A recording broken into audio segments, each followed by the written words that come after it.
Hello, everyone. Hello. Hi, Lark. First. We got a firster. We got a firster. We got a firsty. Ichiban. Is that like a move of some kind? Oh, wait. Is it? I'm looking it up. I'm associating it with like skateboarding, but I might just be thinking of Mario 64 speedrunning. Mario 64 speedrunning. Let's go. Yes, he's so tiny. Tiny exception on my shoulder. Tiny exception on my shoulder. Kind of. Oh yeah. Kind of It's on like, my jacket. Hold on. Let's.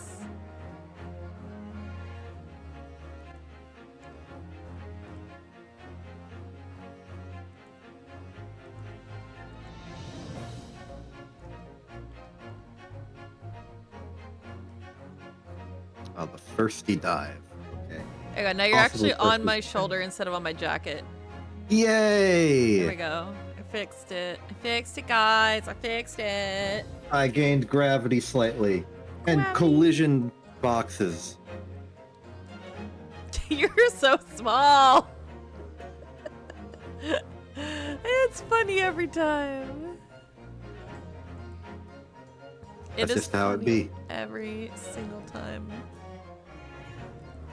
Also, my voice is totally shot today. So we'll see how this goes if I have to voice anybody with a really high voice. I'm screwed. Like 100%.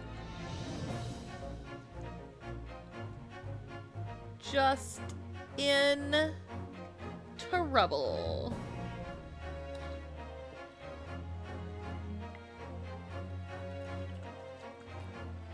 I have really tasty iced tea.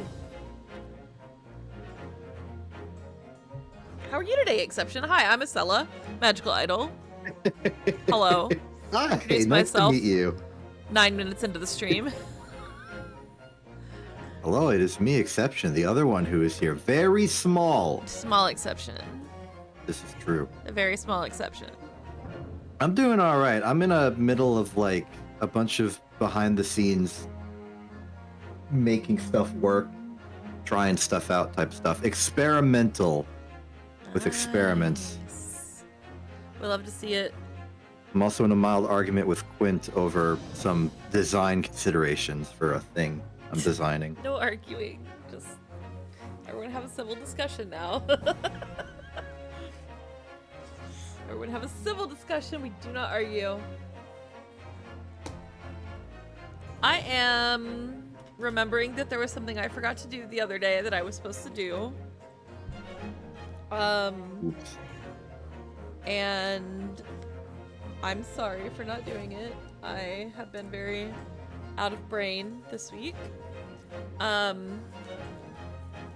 I got a crazy email yesterday from one of my doctors that was like, hey, effective February 5th, which looks at calendar, it's February 12th today, so the 11th yesterday. We're going to be lowering the dosages on all of this kind of medication because we saw it on a podcast and thought it was a good idea. And I'm like, excuse me? You're just going to randomly lower my dosage of something that makes me function? Like, excuse me?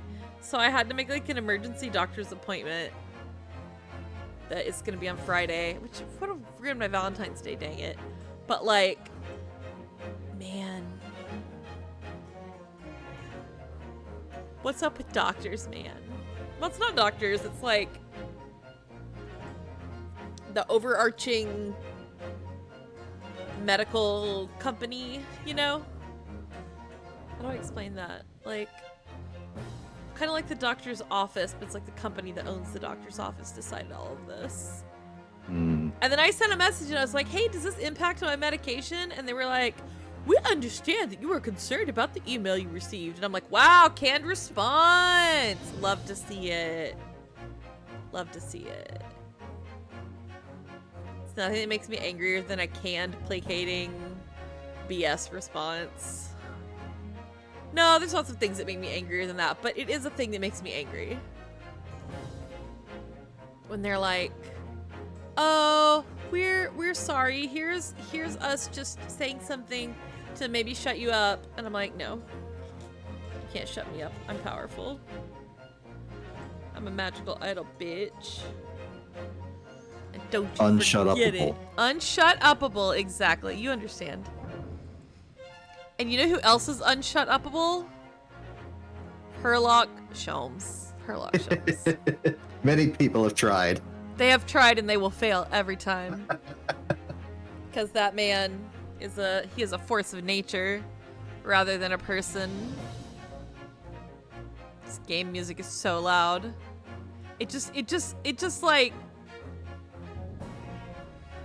it has no volume setting. It's crazy that this game has no volume settings. And it still eats my system resources. Eats my system resources. Has no volume settings. Ooh, my voice just cracked. Oops. That's how it's been. That's how it's been around here for months. But anyway, it's the Great Ace Attorney, guys.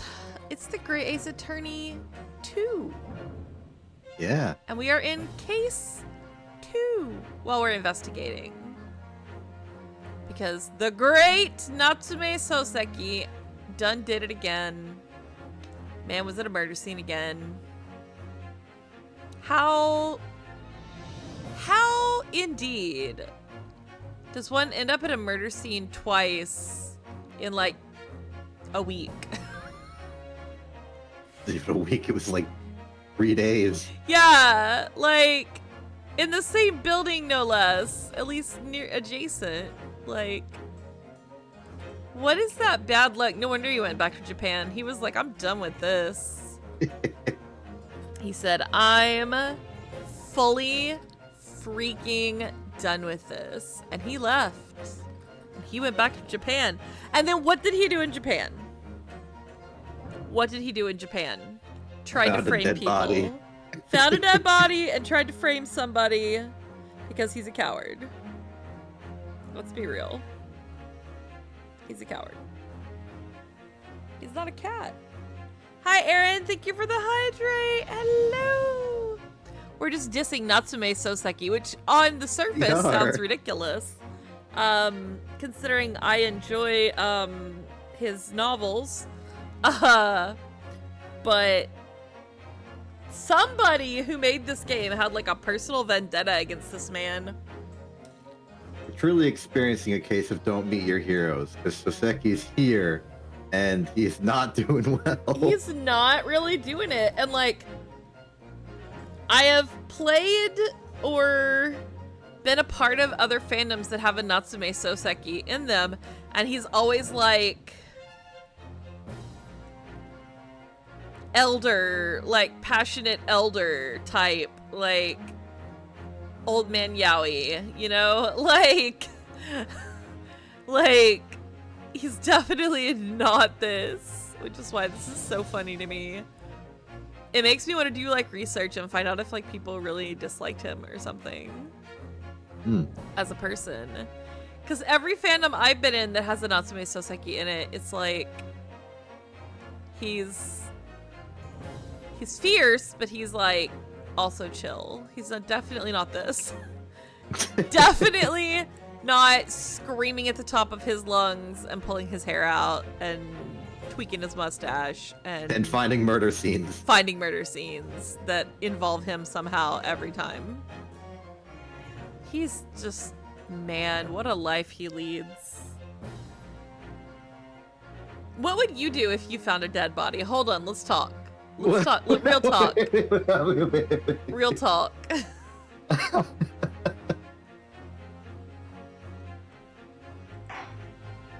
Oh, goody. My chat is not working on the screen. I love that for me. What do you mean? It hasn't updated the last 2 things that people sent. Oh, that's not good. I know. We'll see if it... Okay, it just didn't like it being a command. Cool. Oh, okay. Yeah, I might just be filtering those out. Guess so. Weird. Okay, well, we ignore it. We ignore the fact that it is being selective, and we still love our ignoring it lurkers. right now. We love our lurkers. We do. Yeah.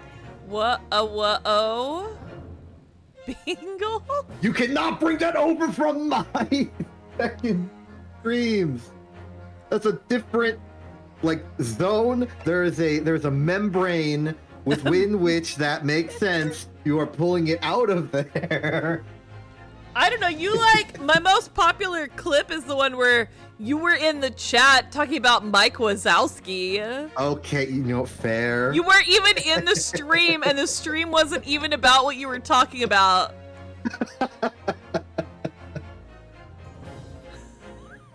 Like, I was as surprised as everyone that Mike Wazowski became relevant to what I was doing. can't believe it. The in-jokes can socialize a little bit as a treat. Yes, exactly. Okay, fair. Anyway. Are we or are we not friends? We are. It's true. Yeah. So, the in-jokes can have a little tea party. A little play date. Yeah, but my rejection, I think I can summarize as just being, not Bingle. Not Bingle, okay. Not Bingle.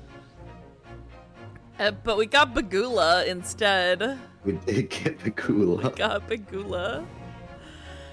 Oh, if you weren't here for Bagula, I'm sorry, everybody. You missed a good one. You missed a good one. Bagula. There's a clip. There's a Bagula clip. If you need to watch it, we'll go watch it.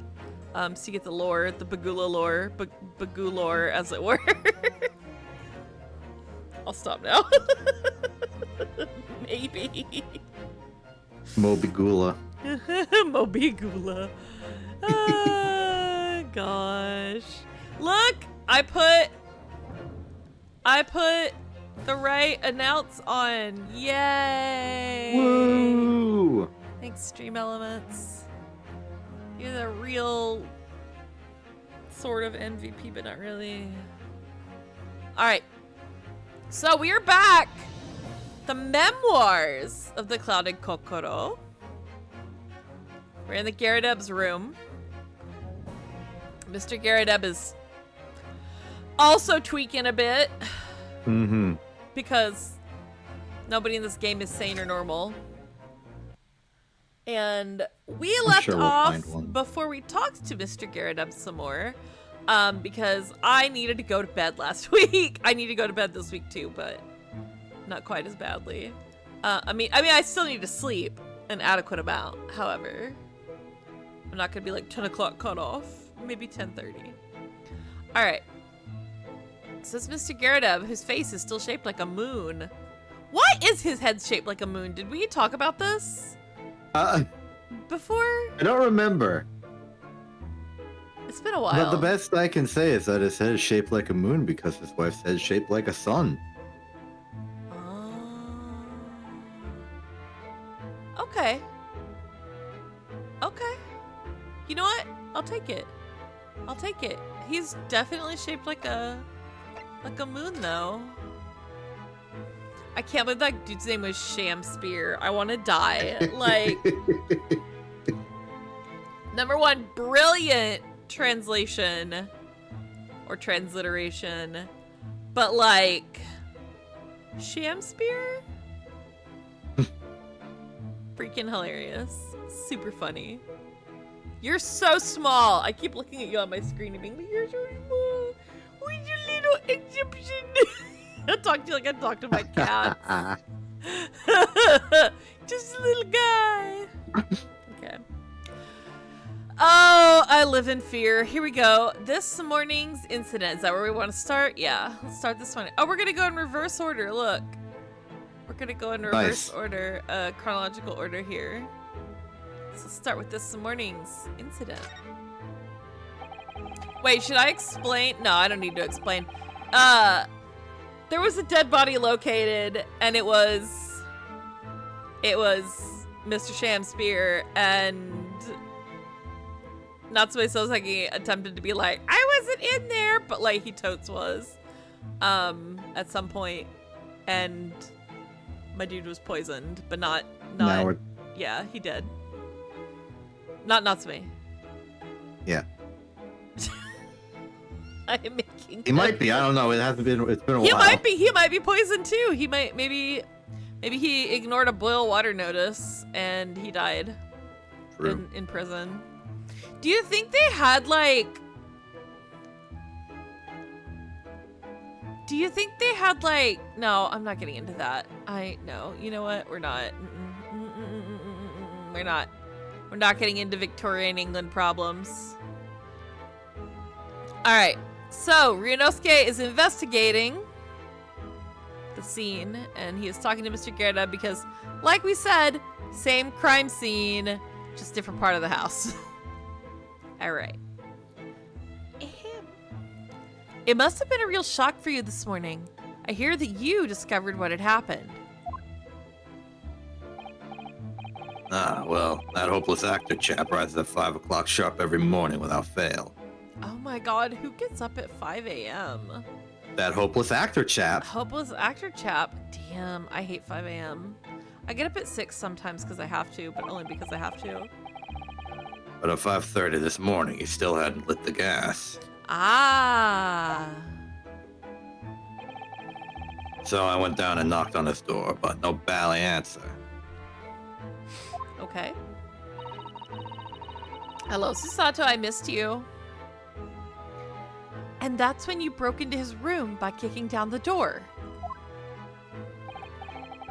Well, I called on that rum-looking Japanese chap to do the grunt work, of course. Wow. Wasn't it a little premature to kick the door down? The man could have just overslept by half an hour. That's very true, Mr. Naruhodo. If 30 minutes oversleeping warranted such behavior... Oh, she's about to... If 30 minutes oversleeping warranted such behavior, she's gonna read me for filth again. I'd have to kick your door down every morning. Yep. Well, you know, better to be safe than sorry and all that. You know something. Is it just me, or is he avoiding our gaze now all of a sudden? Except that it was a sorry situation indeed that you found on the far side of the door. Alright, let's talk about Mr. Shamspear. Imagine having like one line in like in passing in the street and now you're dead. Not even in this game. Not even in this game. The victim's name is Mr. Shamspear, I believe. Is that right? Yes, William Shakespeare. God. Took the ground floor from 3 months ago now. I can't with William Shamspear. There's somebody out there that literally probably calls Shakespeare Shamspear. Like... And how would you describe him? In a word, destitute. Oh, very kind of you. Destitute? Well, let's face it, the only redeeming feature of that room is the cheap rent. Anyone wanting to live in a place like that is either broke or has a bally screw loose. So hard to choose which category a Soseki-san would fall into. Mr. Naruhodo, that's a little rude.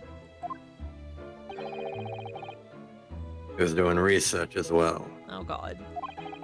Research? Into what? Poison. Soap. Shakespeare, of course. Shakespeare. Read a few plays of the old bard myself, you know. Romeo and Hamlet and all that. Hold on, did he just invent Shakespeare Yowie? Damn, doomed Shakespeare Yowie. Didn't see that one coming. Did not see that one coming. I mean, if Shakespeare were to make a yaoi, it would be a doomed yaoi. It would be a doomed yaoi. It would be like late 90s yaoi. Like late 90s BL with all the bad tropes and then like somebody dies because nobody's allowed to be happy. Yeah, that would be him. Thanks, Billy Shakes. Billy Shakes. throwback reference to one of my early streams. One of my early streams, we started calling him Billy It took me a Shakes. solid second interpreting, be like, wait a minute, you were referring to Mr. one of William his- Shakespeare, the bard himself, Billy Shakes. Billy Shakes, don't you know? That's what he would call himself in the 90s as well. Yeah, it is. I bet, like, though, if Shakespeare lived in like the 90s or like maybe the early 2000s, he would totally be a rapper. He loves that verse, man. Like, he likes the rhythm, right? So he would be, and he likes the words and the wordplay. So, like, he would be a rapper, 100%. And he would go by Billy Shakes. But he'd be one of those, like, well, never mind, I'm not getting into that. I was gonna say he'd be really obnoxious. It's fine. Oh, okay. Yes, William Shakespeare is England's most highly regarded classical playwright and author. He's known as Sao in Japanese, as you know, and many of his works have already been translated. It seems incredible that Shakespeare was shortened to Sao, though. Someone was too heavy-handed there. There were a lot of costumes in the victim's room, actually, weren't there? What does that have to do with anything? Of course, Mr. Natsume is a scholar of English literature as well. I imagine he and Mr. Shakespeare would have had much in common. Don't say that.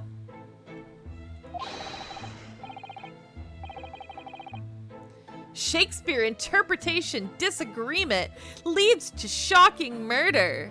Let's hope it's not that. The fandom wars. We just thought that out loud. Look at her face.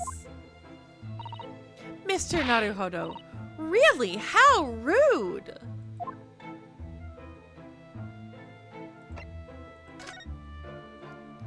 Yesterday's events. Alright. After Mr. Natsume's trial yesterday, literally yesterday, you came straight back here, I believe, didn't you? Did you notice anything strange between then and this morning? Must have been about 6 in the evening by the time I got home. Okay. Snow was coming down rather heavily, as I remember, and it was completely dark already. That failed actor chap was out at the time. Okay. Mr. Garadeb noticed there was no light from his room or something, I suppose. Couldn't summon the energy for anything much, so I just sat in front of the fire up here. It was after 8 before Shakespeare got back. And the chap was up until past 1 in the morning, I'll have you know. Suppose he met his end sometime after that. I was asleep by then, so I'm rather in the dark there. Well, thank you. That was very illuminating. What do you got, Susato? Is everything all right, Miss Susato? Well, I was just thinking, it's a little strange, that's all. Mr. Garadeb, you were up here in your room all evening, if I've understood correctly. Not a big fan of stairs, not with this blasted leg.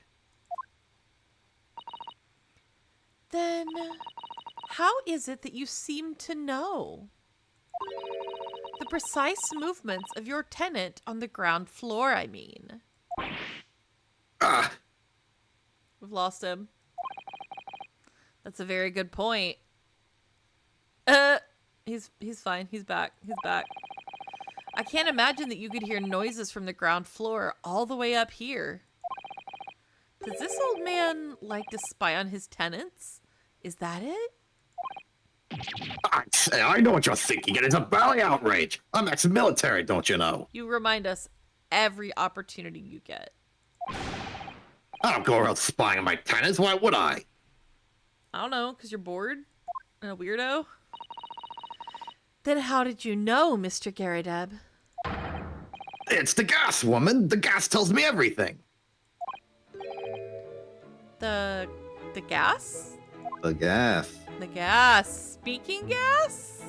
You've heard of laughing gas. Now it's speaking gas. What on earth do you mean, sir?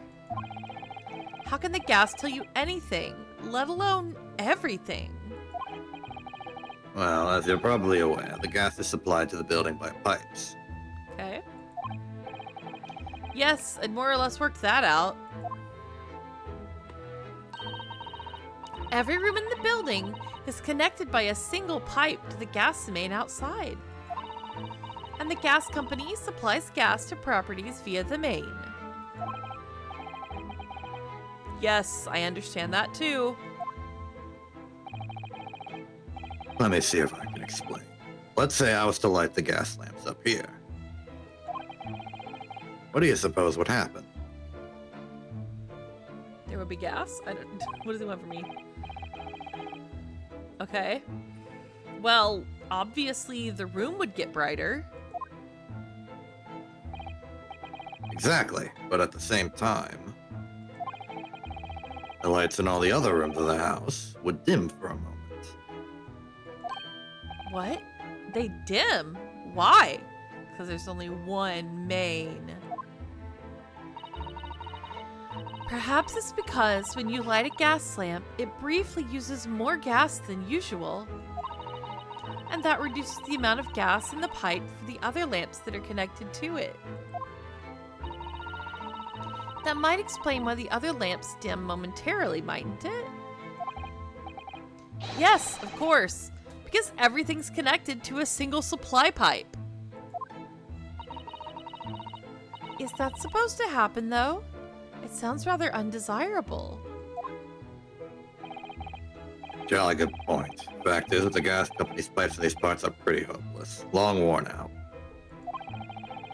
And barely got any gas in them to start with. Ah. Opposite's also true, of course. Extinguish the lamps up here and they glow brighter in the rest of the house. Ah, right. I see.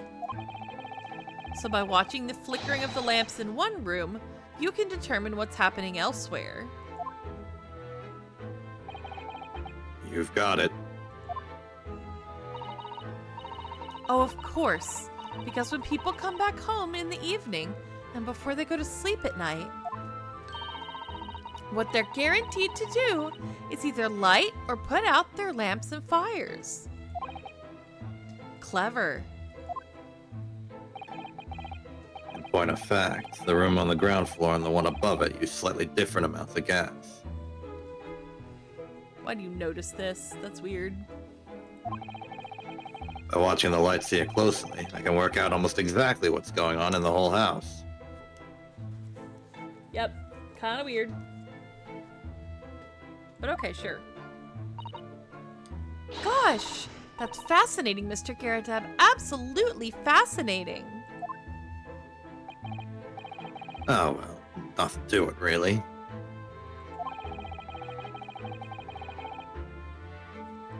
And I can't really see that it's going to help us with the case either. What I'd like to know is why Mr. Garadeb is so interested in what his tenants are up to in the first place. I feel like there's more to it than idle curiosity.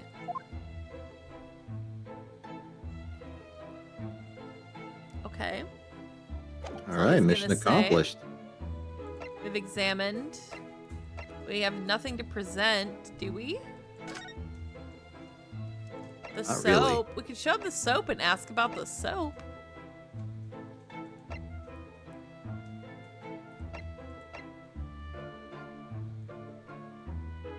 Could we show him the envelope, do you think? Why not? Okay. Let's present things. Mr. Garadeb, could I show you this? Been quite a couple of days, as you can imagine. I'm afraid I'm rather tired. Oh, he's not going to answer any questions. Haven't really got the energy of the old eyeballs, to be honest with you. Some other time, then. Alright, no presenting evidence. I guess we move on. Guess we move on. Guess we move on, I tried. Actually, if I can, like, metagame here for a second. What's up? I think just having looked at the evidence right there, there's something in my mind I think we're missing. Can we go back to the crime scene? Back to the crime scene? Sure.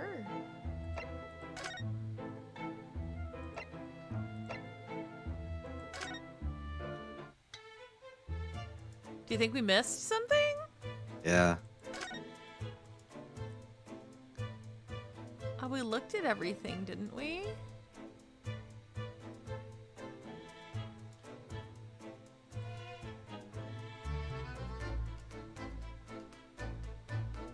Looked at the window, we looked over here, we looked at all of this. Looked at the I remembered. gas. Can we look at the tea? That cup! We didn't look at the tea. cup! Ah, one of the teacups that Mr. Shamspear and his guests drank from last night. But don't go drinking from them, Mr. Naruhodo. There's bitter poison inside. I'm not planning on drinking any, don't worry. Anyway, the cups are both empty. That's true. So one was Mr. Shamspear's, and the other must be the cup that Mr. Natsume was drinking from. Y'all are assuming things. But Soseki-san wasn't poisoned, of course. Perhaps we should take these so we can examine them in more detail later. There Alright, we we got the teacups. go. Memories resolved. Fantastic. Now we have everything, I think. Oh, Looks like you're having a good snoop around, eh? he's back. It's me, Gregson. Inspector Gregson? Back so soon? After I threw that little Japanese fella in the clink, I went and reported this to the investigation division. In 5 minutes' time, this place will be cordoned off by the yard. Thank goodness we got back here in time. Right. Oh, I see. Well, we better be leaving then. Poor Mr. Natsume must be feeling very low, being back in the cell again so soon. I'm sure. We should probably go. And he just sat up. The fuck? He's not dead. What's wrong, Mr. Naruhodo?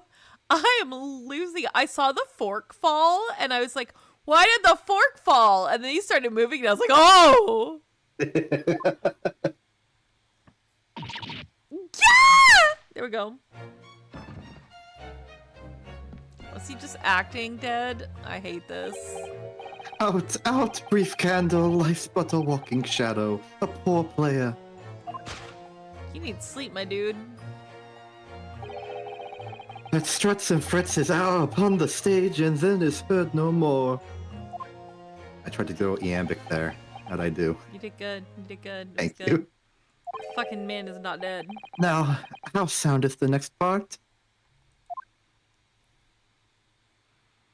Gregson is about to lose. It is a his shit. tale told by an idiot, full of sound and fury, signifying nothing. Indeed, oh happy day! Not happy. Oh, well, no, he's dead again. Oh, what? Whoa. Walking Dead! It's fine. This man just woke up long enough to recite some Shakespeare and then he died again. The fella isn't dead at all? Congratulations, Gregson. You didn't check the body. What was that nonsense he was saying, though? I think, yes, it was from William Shakespeare's Macbeth. A soliloquy from Act 5, Scene 5. Shakespeare.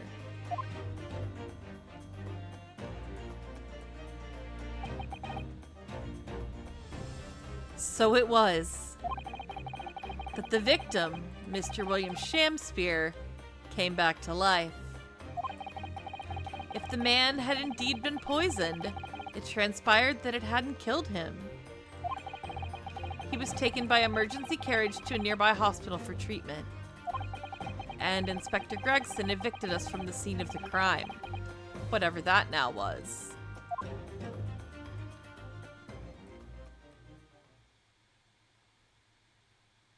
There's a person. Paparazzi. Hold on, I gotta take a sippy here.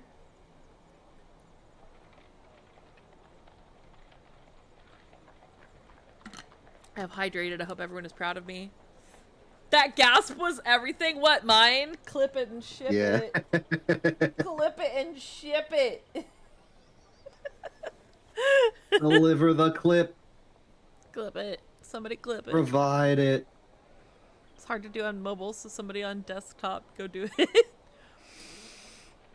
I'll put a stamp? Question mark? For gasp. There we go. Okay. Back to game. Whatever do you think will happen now? Good question. What a strange situation for Mr. Natsume. Arrested for murder, but then the victim comes back to life. I think perhaps the victim was never dead in the first place. Thank you for being the voice of reason, Susato. It seems very likely that Mr. Shamspear did consume poison, as we deduced. But was it an accident? Attempted suicide? Or attempted murder? Until the truth can be established, I imagine the police will keep Mr. Natsume in custody. I suppose so. Let's hope it doesn't come to anything more than a night in the cells. Oh. Oh, whoa, what's this? Sorry, I'm done. A lurking individual. Being the paparazzi. What's that man doing over there? Click at him aggressively. He looks like he's trying to see into Soseki-san's lodgings.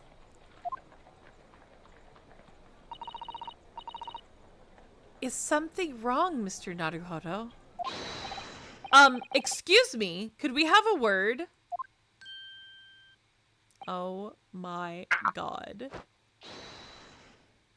Is he a bee? Is that what's going on here? Is he a bee? He just did the crunch and walked off. He just ran off. I feel sure that I've seen that man somewhere before. Where was it? Game 1. I do too, but I don't remember. Well, we've done as much investigating here as we can, I think. Perhaps we ought to go to the prison and speak with Mr. Natsume again. A good idea.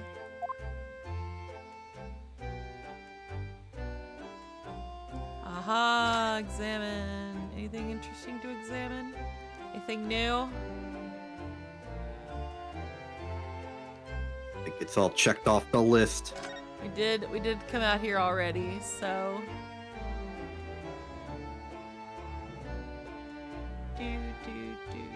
Alright. To the prison! Yay, jail! Jail.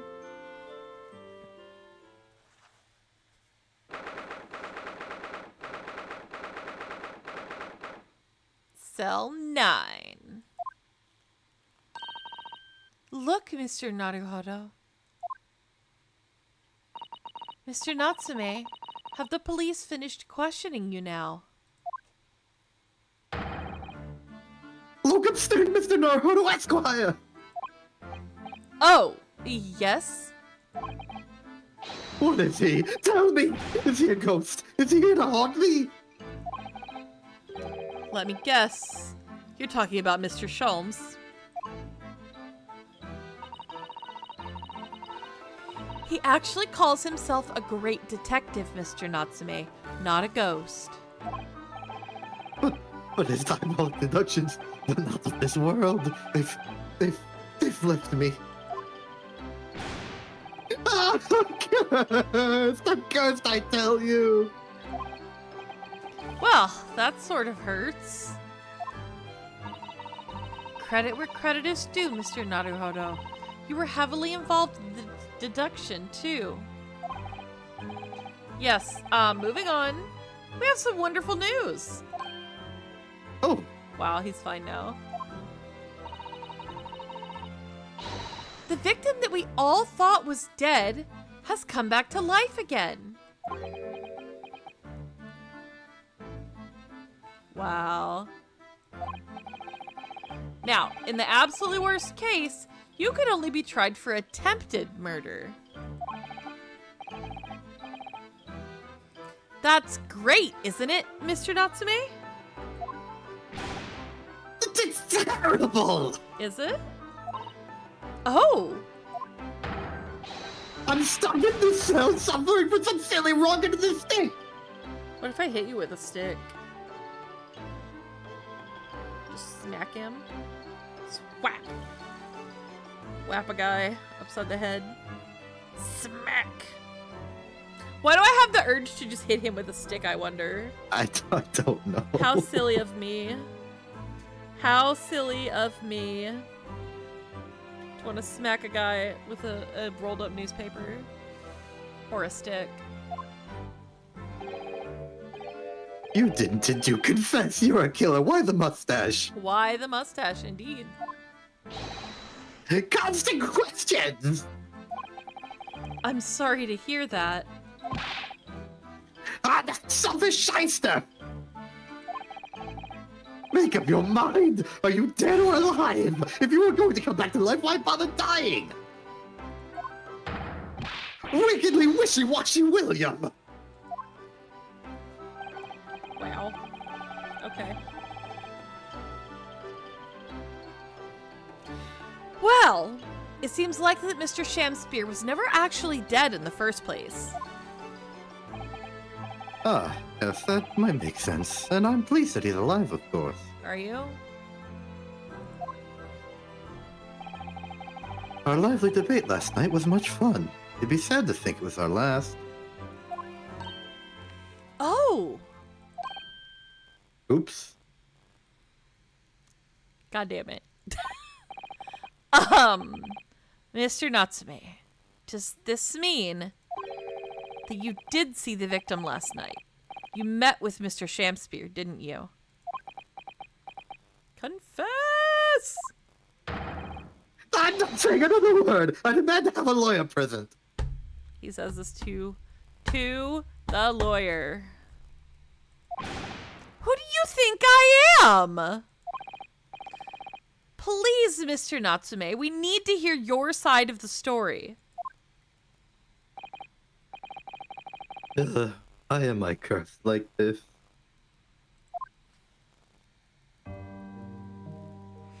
Here we go! Converse! What happened? Can you tell us exactly what happened last night then, Mr. Natsume? There's nothing to tell! But, Mr. Naruto Esquire, I'm eternally grateful to you for helping me with that accursed case yesterday.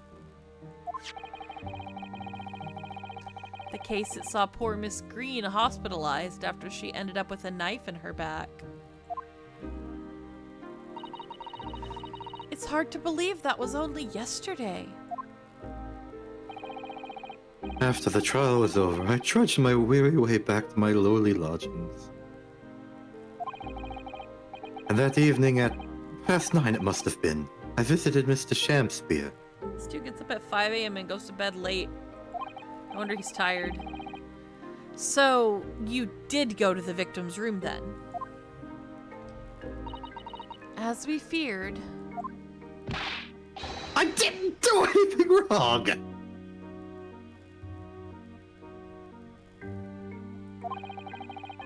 I've never been to his room before! It was the first time!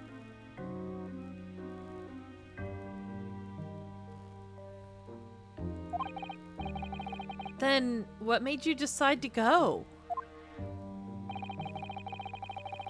I bumped into him when I arrived back at the house. We got chatting and it developed into a discussion. But he had to go out, so I bade him farewell. That ties in with what Mr. Garadeb said, that the victim went out and came back after 8.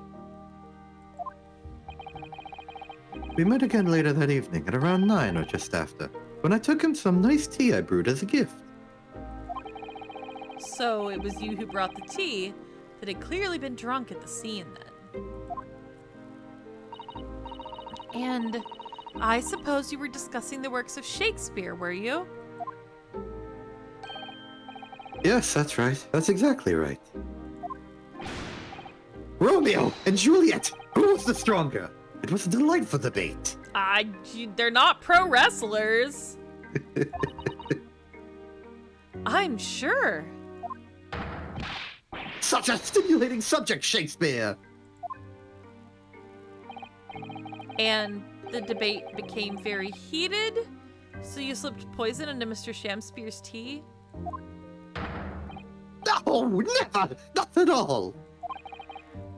Team Juliet won! That was me! And when I left his room, the flamboyant fellow was fighting fit, I swear it, categorically! Alright, cursed existence. Juliet's stronger than Romeo, now we know. Now we know. Now we know. Mr. Natsume, you often say the same thing about yourself, I've noticed. That you have a cursed existence. I'm sure I've mentioned this to you before, but I've been here in Great Britain for a year now, and in that time I've learned that it's no place for me.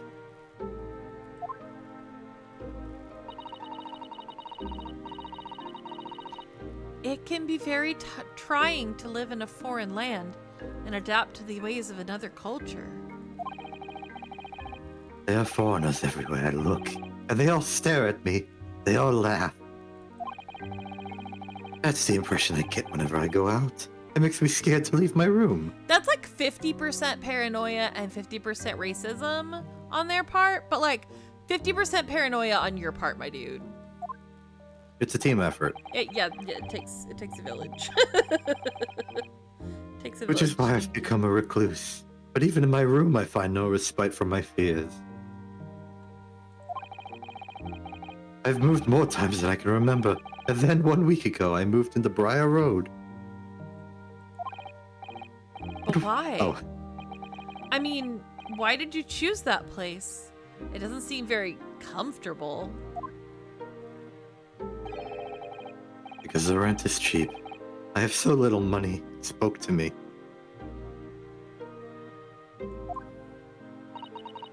The rent. Obviously, there's a reason why it's cheap.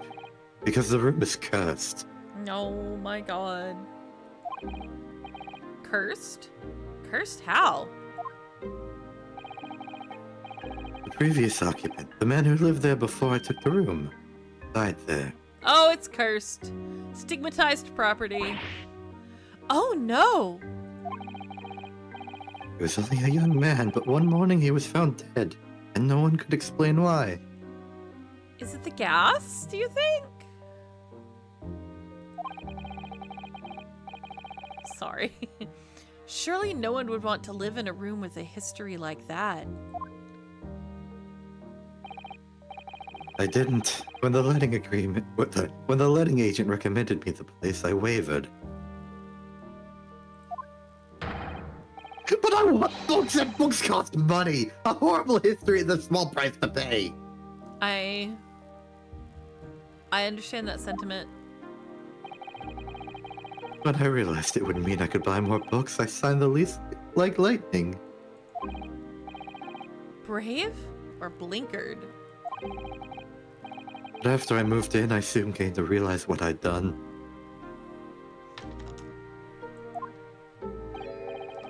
I realized how horrible that room's history really was. Uh-oh, we're about to lose him again.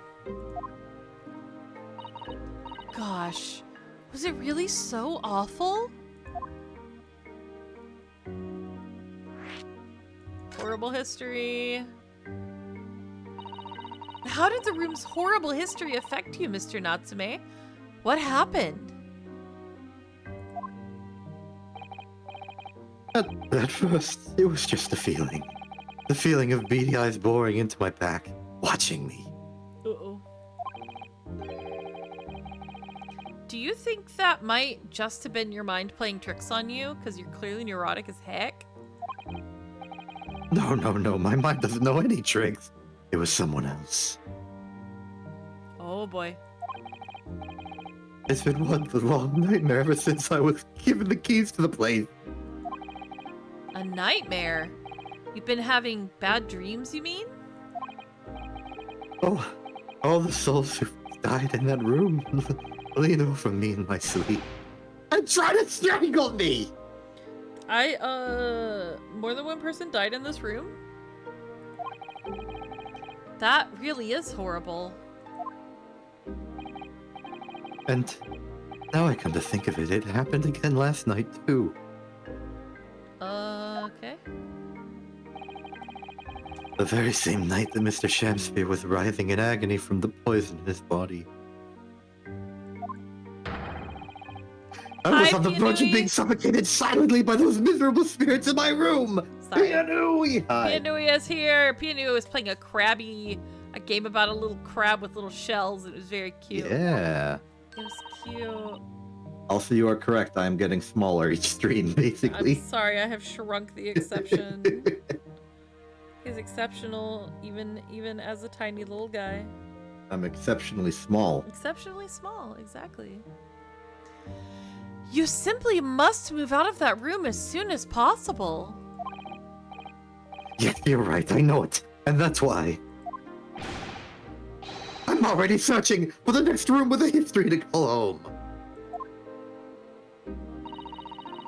I think perhaps you should try to avoid accommodation with any kind of history at all.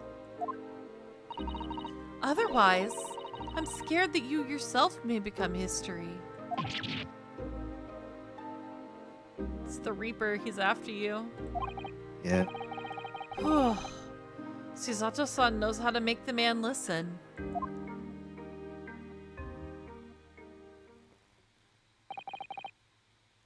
Of course.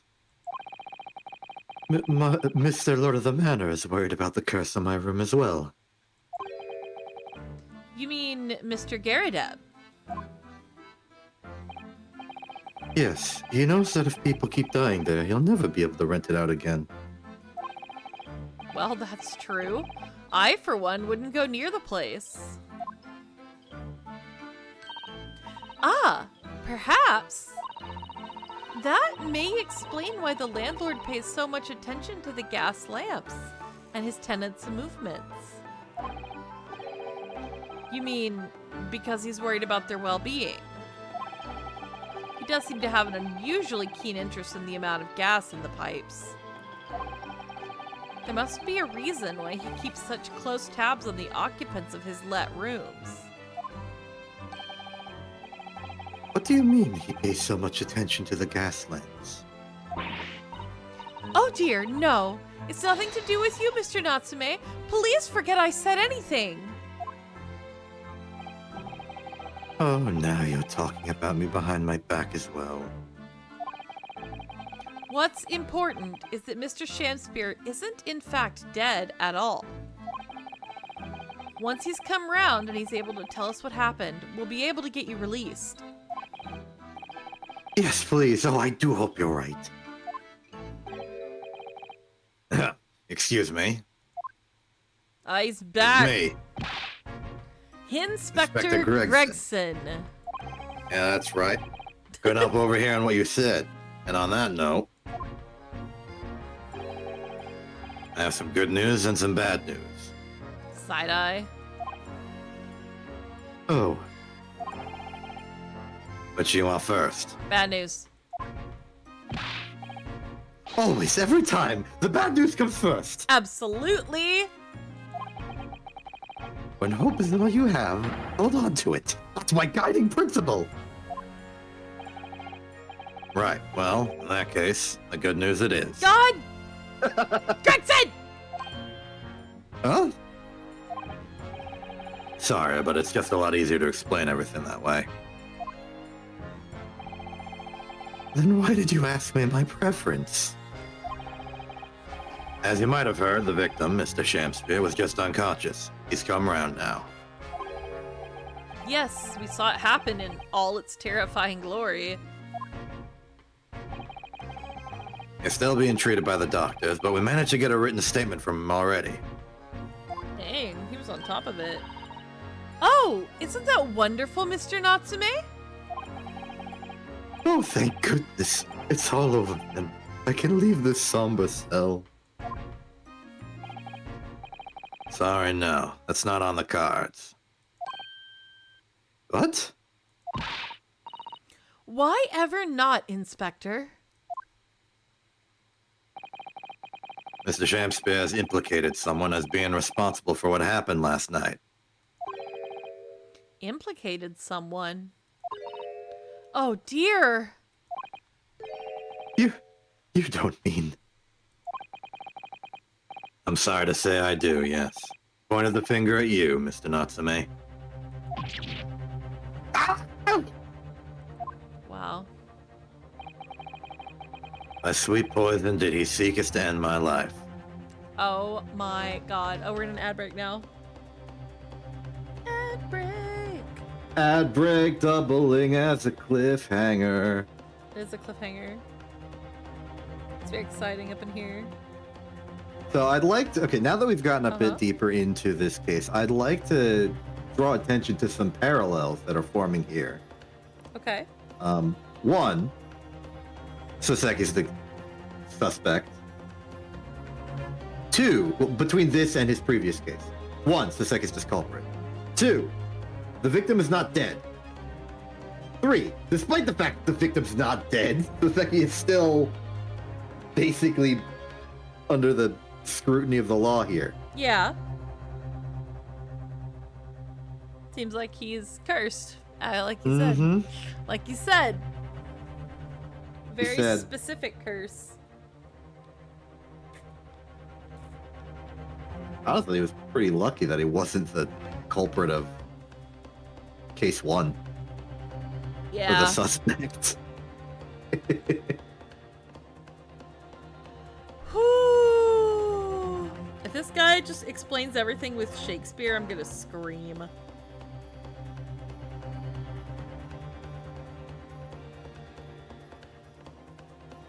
just gonna scream. My voice is so shot. Holy moly. Need to rest it tomorrow. Did a lot of talking this week. I did some recording over the weekend. So my voice is kind of messed up.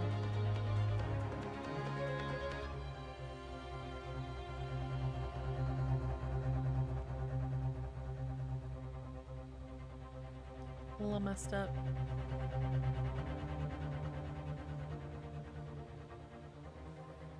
He's just standing there shaking while we're in an ad break. This man is gonna vibrate out of existence. He's gonna turn into like... He's gonna like disintegrate into like atoms. Like very nervously flopping around atoms. You know? It goes with the music though. He's shaking in time to the music. See? He is. He is! Wow, I think that's entertainment deliberate. value. Maybe. Like they timed his shaking to the music, or the music got timed to his shaking. Yeah. This is great. Oh, we're back! Yay! Thank you, Gregson. That wicked... That wicked... I can't do this. Wickedst? Cative. How do you say this? Maybe it's like wickedest. Yeah. But also, how do I pronounce Cative? Cative? What? cative? What does that mean? A despicable coward / wretch. A cative, okay. At wickedest cative, Soseki Natsume. No. So I'm afraid you'll be appearing in court as planned. Swear to God. You'll be wanting to make the necessary preparations. No!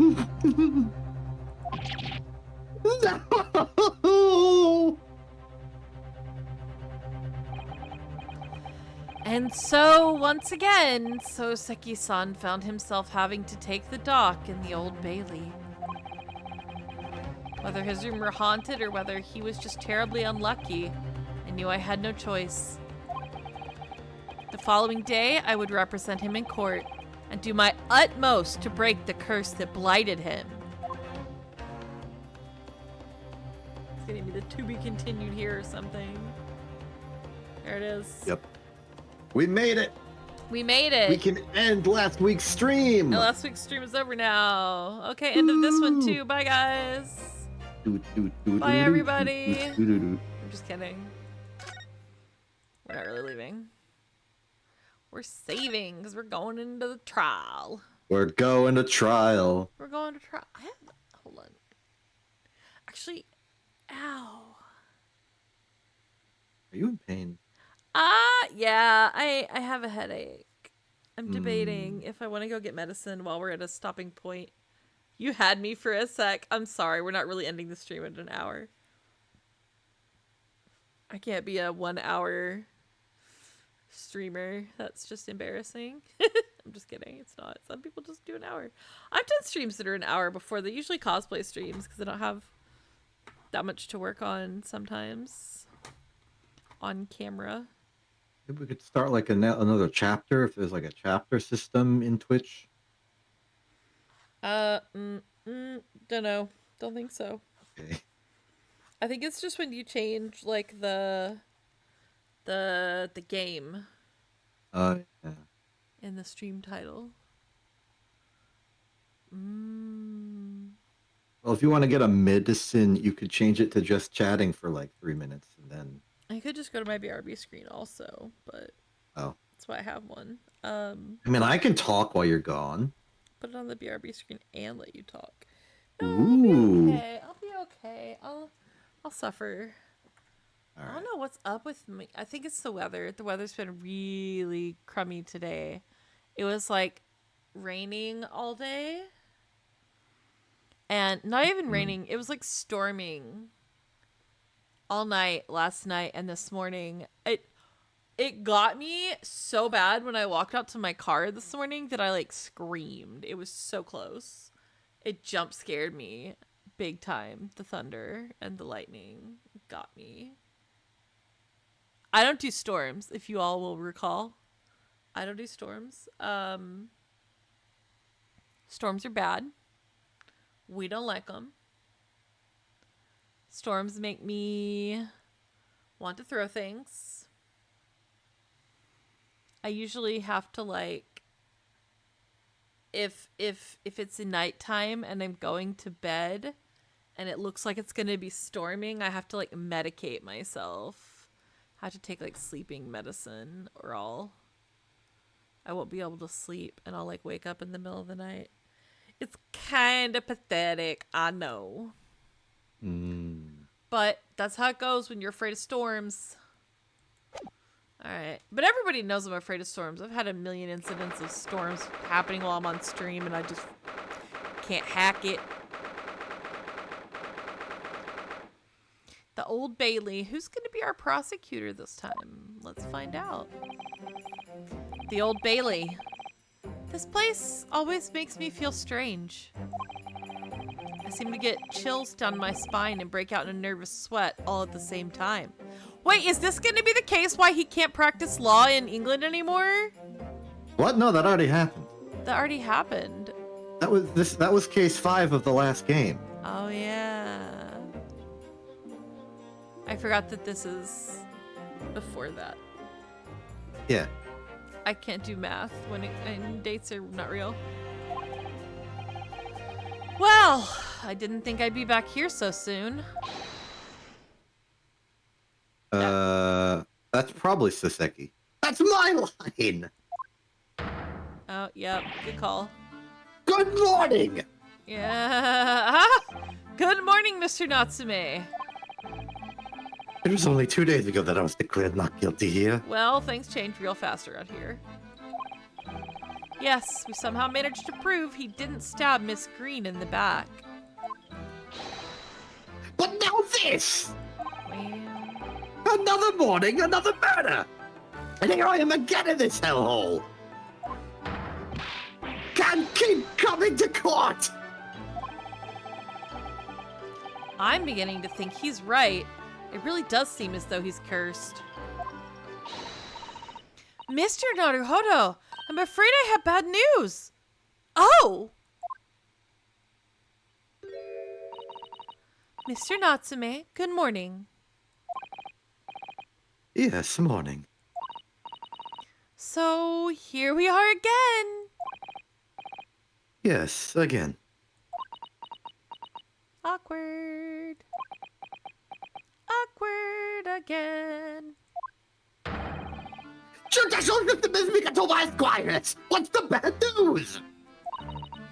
Oh dear. You heard, did you? If you come in shouting at the top of your voice, people can't help hearing what you say! Wow. Oh, I am sorry. You've done nothing wrong, Mr. Sato. Now what is it? Oh god. Well, it seems that the prosecution in today's trial will be led by kill me. He's back. By Lord Baroque Van Zeeks. Welcome to season 2 of hating him. Van Zeeks? Oh no. Oh no, no.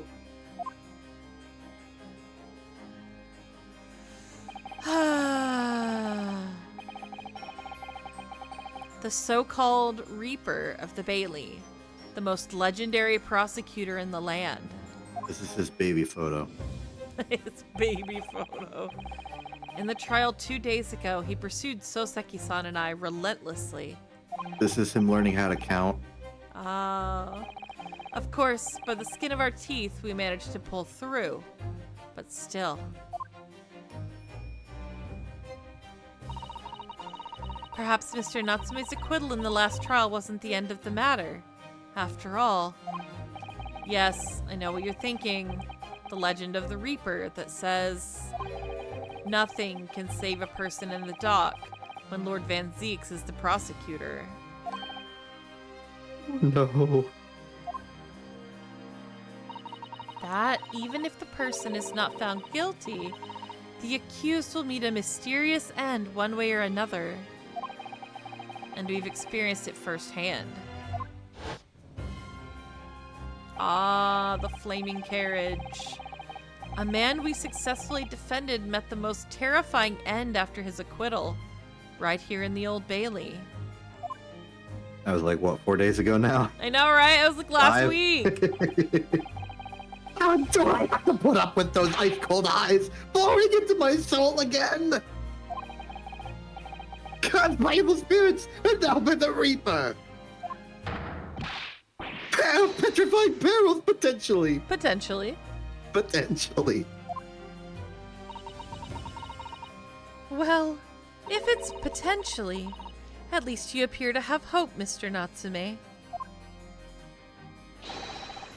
Locum student Mr. Naruto, Esquire. Yes, that's me, unfortunately. Ah, yes? I'm innocent. You have to believe me. You more than anyone now. Don't worry.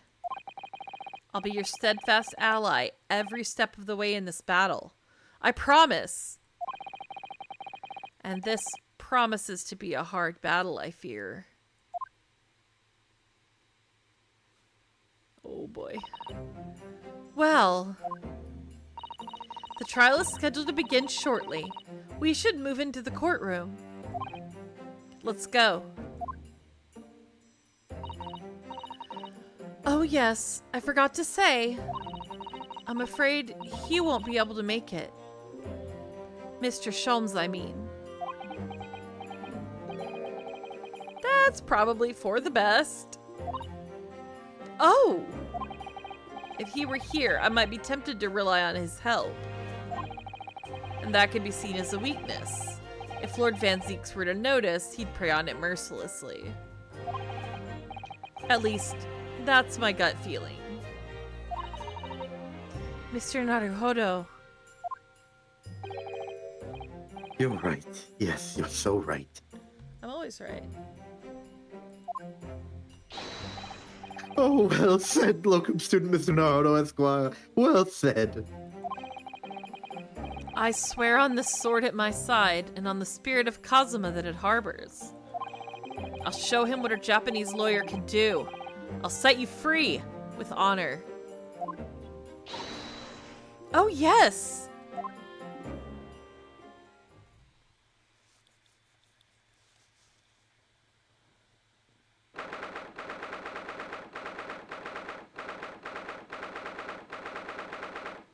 Okay, here we go. He's back, the Batman. Welcome to court. I'm this judge. Okay. Yep. In the name of Her Majesty the Queen, I hereby declare this court to be in session. Oh, it's been so long since I did. Jeez. Do you need to go review some VODs real quick? No, the voice is very explicit for me. I just need to remember how to, like, make the sound happen. Yeah. I now call upon the counsels for the prosecution and defense to declare their willingness to proceed. He's the goddamn Batman. The prosecution is ready. Maybe it's Dracula. Could be. The defense is ready, my lord. Readiness for the trial, my learned Nipponese friend, is not what the defense needs. Why are you being a bitch already? We just got started. What you need is readiness for your inevitable defeat. He's playing mind games already. He's trying anyway. It's not just in my imagination. It's really there. Lord Van Zieks has such an animosity towards us Japanese for some reason. When do I get to find out why? It was some time ago now that he first became known as the Reaper of the Bailey, I believe. These past few years, he hasn't appeared in court at all. Yet now he's back in the courtroom. Though, for some reason, only when I'm defending. This Reaper, with his curious disdain for us Japanese, is a prosecutor shrouded in mystery and a big cape. I was gonna say. He's shrouded in a shroud. Just generally shrouded. Mm-hmm. Still, this isn't the time to be pondering that. Yes, it is. I have to concentrate on Soseki-san's trial. We have to advance the plot to advance the plot. Furthermore, I now call upon the 6 ladies and gentlemen of the jury. You have been chosen at random, yeah right, to represent the will of the people in this trial. Are you ready to fulfill your duty? Absolutely. I had a feeling this larking wasn't innocent before. Swear to God. Swear to God, chosen at random, my ass. I'm going to ask you to hold your tongue for a few minutes. Okay. We'll get to that. I don't like it. I must say that I feel especially ruthless on days when my hat refuses to sit right. Oh, well, I rather like how you're wearing your hat. I think the ruthless look is very fetching, actually. Who is this? I need to be somewhere at 10 o'clock. I have a very important meeting. Let's make this quick. The good old classic heckin'. I couldn't agree more. I need to take home 5 bob tonight or the missus will go through the roof. Oh, may the Lord show us all the light here and lead his flock to a righteous verdict. Why'd you get religious all of a sudden? The British jury system is so very different to our own, isn't it? It's quite extraordinary to think that the power of judgment is in the hands of 6 members of the public. And that the judge can only pass sentence when all jurors are in agreement about the defendant's guilt. 6 citizens of London, chosen at random. Or at least, that's the idea. The prosecution would draw attention to the fact that the accused was on trial here but 2 days ago. Accordingly, where possible, the same jurors have been asked to return for duty today. You may now speak. Doesn't make any sense, but okay. Less characters they have to design, I guess. Cowards. You may recall, I mentioned the fact that these 2 games used to be one game and that the 2 cases used to be one case. Ah, right. They just splained it away. Yeah. Very well, let us commence the trial. Lord Van Zeeks, your opening statement, please. Ladies and gentlemen of the jury, it is not the intent of the prosecution to cast doubt over your past decision, even though I think you are absolutely wrong. However, the innocent verdict afforded to this eccentric Nipponese before has had dire consequences. Did the accused repent for his wrongdoing in that affair? Far from it. Instead, he used his freedom to perpetuate a most blood-curdling crime. Okay. Namely, that of the attempted murder of his neighboring lodger, an innocent Englishman. Is he innocent? Like, is he? He recites Shakespeare for fun. Nobody that recites Shakespeare for fun is, like, 100% above board. To explain the circumstances of the crime, the prosecution calls its first witness to the stand.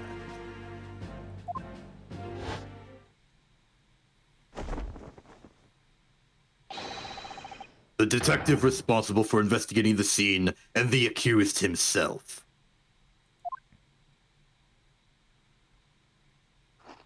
Here we go. They are. Why are we so in sync this week? This trial, we've been so in sync.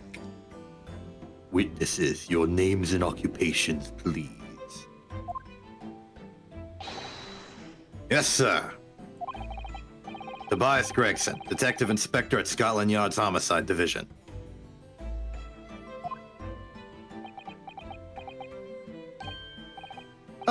Soseki Natsume from the Empire of Japan.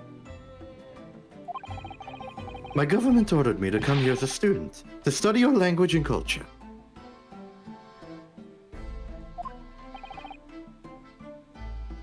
Mr. Natsume. Yes, my lord, sir. I'm quite sure I'm not mistaken.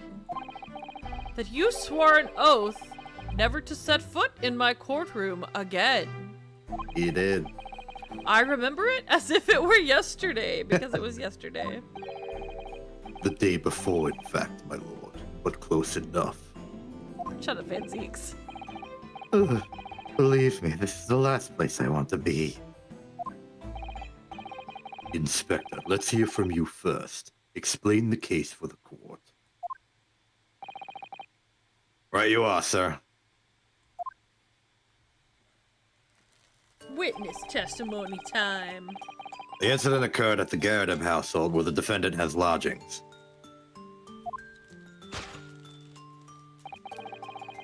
In the ground floor room of the victim, Mr. William Shakespeare. The defendant has already admitted to visiting the victim on the night in question. Mr. Shakespeare collapsed in his room as a result of poisoning by strychnine. Oh dear. He was found the following morning when the landlord, suspecting something was wrong, broke the door down.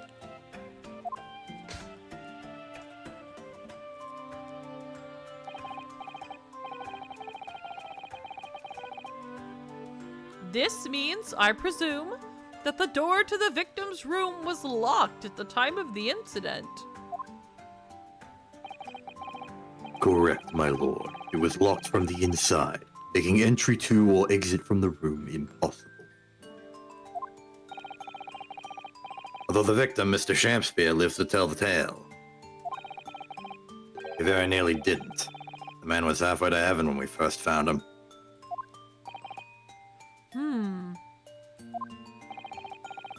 I was the first officer on the scene, my lord. And I have a photographic print here that I took at the time to show how it looked. Yay. Add that to the court record. Yes, a chilling scene indeed. The man looks very much deceased. That's right. Everyone present believed that's exactly what he was. Another parallel. Everyone thought the victim was dead. Yep. There's stuff on the floor over here. It's like a puddle. Gross. Under the gas meter. Wild. Very well, I shall accept this photographic print as evidence for the court. Crime scene photograph. Yay. Evidence. Now then, Mr. Natsume, I keep forgetting I'm the judge. Oh, yes. Yes! As the defendant, do you have anything to say at this juncture? Not particularly. I was framed. They're haunted. Haunted by evil spirits. Good gracious, what's haunted? My lodgings! There's been a whole series of strange happenings in my lodgings. The tenant before me died in mysterious circumstances. A woman was stabbed by no one on the street outside. My neighbor was poisoned, and me! What about me? I've nearly been killed countless times! Killed, Mr. Natsume? How? Even on that fateful night it happened, when I returned from Mr. Shampspeare's room. I lit my gas stove and climbed into bed, but before long, the stove went out, and somebody tried to kill me! Isn't that just carbon monoxide poisoning? You must always extinguish all fires before retiring for the night, Mr. Natsume. But it's so cold! My runny nose would freeze. The point is, I didn't poison my neighbor. Oh, why am I being accused of this? Why is my existence so cursed? Thank you, witnesses. I believe I have a reasonably clear picture of events. If I could raise one more point, my lord. One more conclusive point. Conclusive? Conclusive? Go on. Fortunately, the victim, Mr. Shampspeare, has regained consciousness after his ordeal. And he has named the true culprit. The poison consumed by the victim was administered in a cup of tea that he drank on the night in question. Tea, my lord, that was brought to the victim's room by the accused. The accused? Good grief. Order! Order! Yes, that's the crux of this whole case. If Soseki-san is innocent, then why? Why has the victim accused him? Well, Mr. Natsume, what have you to say to this accusation? That evening, yes, I did take some freshly brewed tea with me when I visited Mr. Shampspeare's room as a gift. The public water pump outside always freezes at night, so I brought bottled water especially to make it. And this is the result! Never will I touch tea again! Never! The public pump was frozen, you say? That's not information we've heard before. That will do, thank you. Now, according to our laws, the defense must have the opportunity to cross-examine witnesses at least once. Therefore, I call upon these witnesses now for a formal testimony. I presume the prosecution has no objection. None whatsoever, my lord. Nah. Good. Then you will give your account of events on the night in question to the court now. Yes, my lord.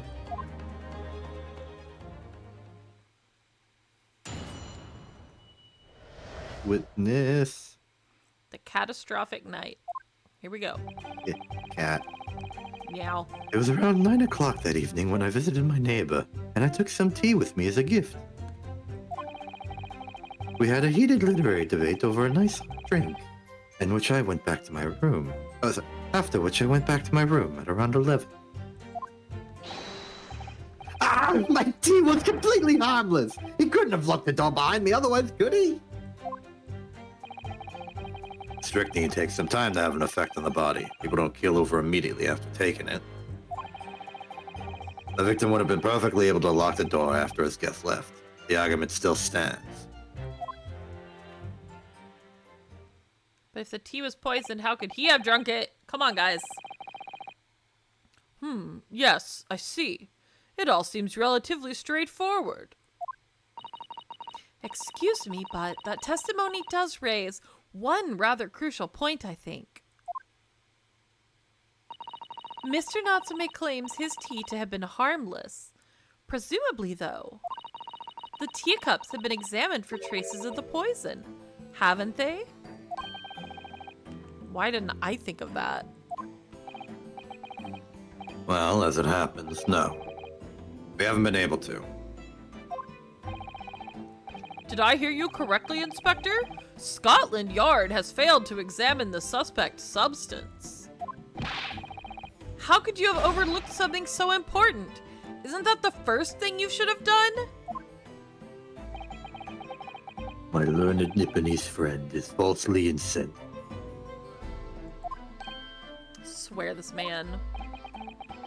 The inspector said Scotland Yard was unable to examine the tea, not that it was overlooked.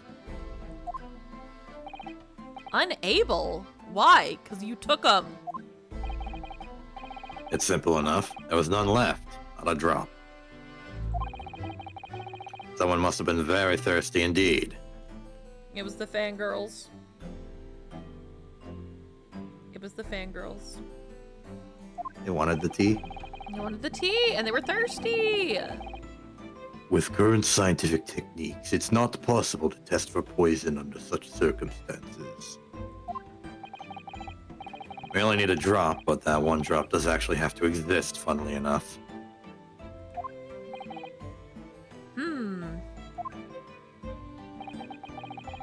The lack of examination notwithstanding, it appears nothing other than the tea passed the victim's lips on the night in question.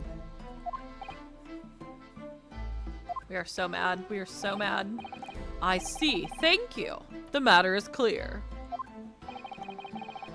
Cast your eyes over the jury, my learned friend. This cannot be the shortest trial in history, please. What? You can see it in their faces, I'm sure. The recognition of the accused's guilt.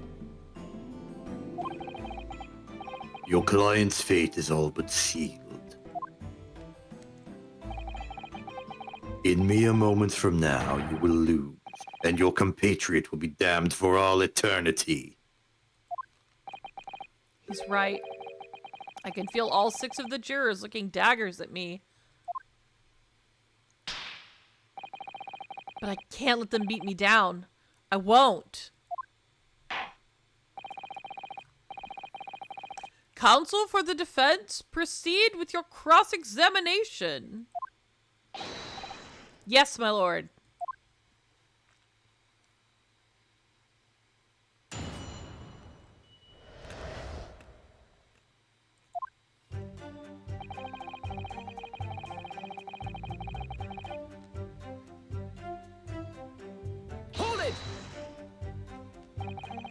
Were you and your neighbor good friends then? No, we weren't friends. Not at all. Not at all. Never, never. A simple no would have sufficed. Then, why did you decide to pay him a visit? Mr. Shamspeare fancies himself as having a great literary knowledge. As a fellow scholar of English literature, we find much to talk about together. We're not friends. Come now, no Nipponese could understand the finer points of English literature. Now that's just straight up racism. He's so racist. He is so racist. He is the most racist in this courtroom, probably. I don't know, juror number 2 is... We're not friends, we were lovers. Thanks, Pianui. Pianui's wrote this one. The Yowie, the AO3 fanfiction for this case, written by Pianui. And on the night in question, that was the topic of conversation as well, I presume. AO3 Anui. AO3 Anui, oh my god. It was the day of my last trial when I was acquitted. I just arrived back at my lodgings. When I ran into Mr. Shamspeare outside on the street, I was around 6 o'clock. We exchanged 1 or 2 pleasantries, but it soon turned into a heated discussion. He was on his way out at the time, though. So I promised to visit his room that evening at 9 to continue our debate. But did I have ill intentions? No! Not 1, not 2, not any! Not at all! Never ever! A simple no would have sufficed, I feel. Then tell the court what did happen when you visited the victim's room.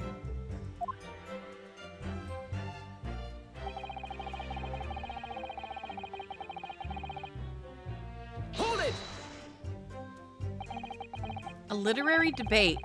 About Shakespeare's works, I think you said, didn't you? Shakespeare? Ah, a very worthy topic of conversation, I must say. Oh yes, my lord. Romeo and Juliet! Who was stronger? It was a profoundly pleasurable parley. Romeo and Juliet? Who was stronger? Yeah, get confused, Van Zeeks. I know I'm going to regret asking this, but how did the debate go? Well, we both agreed that we would reach a conclusion more quickly with a reenactment. I'm sorry, Pianui was right! Pianui! How did you know? My god! A reenactment of Romeo and Juliet right there! My goodness! So we battled it out in a Greco-Roman style, naturally. They wrestled? They wrestled? They wrestled. They wrestled as Romeo and Juliet! No way! What? Mr. Shamspeare had all sorts of costumes in his room for just such a contest. And they were roommates, exactly. They were roommates. So, when you say a reenactment, you mean you were actually in costume? He is Romeo, I is Juliet. And after a vigorous wild tussle... Juliet with a mustache. Wrestling. I, as Juliet, came out on top. A victory I'll cherish forever. I can't handle this trial! I'm quitting the internet after this trial. Do I have a yaoi sixth sense? You do, Pianui. My god. And we know who tops. That's crazy. That's crazy! Judge, please. I dare not imagine the terrible scene of carnage. Judge is seeing the tag list and is walking away. Right? Judge says I don't do this shit. The fact remains that it was you who prepared the tea and took it to the victim, correct? I think you are focusing on the wrong things here, Fanceeks. I boiled the water in my room and made a pot to take with me. I'd heard that he was too poor to have tea himself, you see. It's true. There was no sign of any tea leaves in the man's room. I wanted to do something nice, to be friendly. So why is everyone looking at me with such suspicion? My tea was harmless, of course it was! And do you have any basis for that statement, witness? Yeah, he was there, dude. Come on. Hold it! Yes, there was not a drop of tea left in the victim's room anywhere, was there? That's correct. Anyone would think the fellow had never had a pot of tea before. Must have licked it dry. Which is a pity, because one drop is all we would have needed to analyze it for poison. And you say that you returned home to your room at 11 o'clock, Mr. Natsume. Yes, definitely. By heaven and earth, I swear it. The landlord was able to verify that, as it happens. He confirmed that the defendant went back to his room at 11 that night. And how is the landlord able to attest to this? He, said it was the lamps, I believe. The lamps, Inspector? When tenants return to their rooms and start using gas, the lamps in other parts of the house flicker. Yes, Mr. Garrideb seems to pay a lot of attention to the comings and goings of his tenants. There's only one key to Meister Shamspeare's room. I know that for certain. So he must have locked the door himself, from inside his room. The victim has confirmed that to be the case, yes. So I'm right! My tea was harmless, completely harmless. If you take poison, you die! Everyone knows that! It's not that simple, I'm afraid. Gregson, you are a wet blanket. What do you mean? He's a wet newspaper full of chips. He is soggy. Hold it! Teach me about. I really wish it was pronounced. Sorry. I really wish it was pronounced Strike 9. Strike. That sounds so much cooler. People do die when they are killed. That's correct, Pianui. But How long does it take for symptoms to appear then? according to the coroner I was speaking to at the yard, about 30 minutes after the poison's consumed. Then the victim suffers violent convulsions, cramping and stiffness, and eventually dies from asphyxiation. Yeesh. So there's a 30-minute interval between when the poison is ingested and the onset of symptoms. There seem to be a lot of different types of poison in the world, that's for sure. Oh dear. At least 2. Death by poisoning again. It's always so awful. 30 minutes is a long time. Not enough time to Greco-Roman wrestle. Certainly long enough for the victim to have locked the door behind the accused after he left.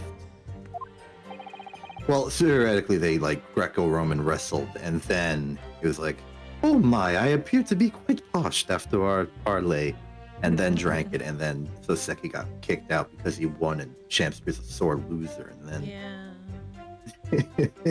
Okay, you got a point. You can't deny that. And it further degrades Soseki-san's alibi. I have the medical report from the doctor who examined the victim here, my lord. Thanks. Appreciate you.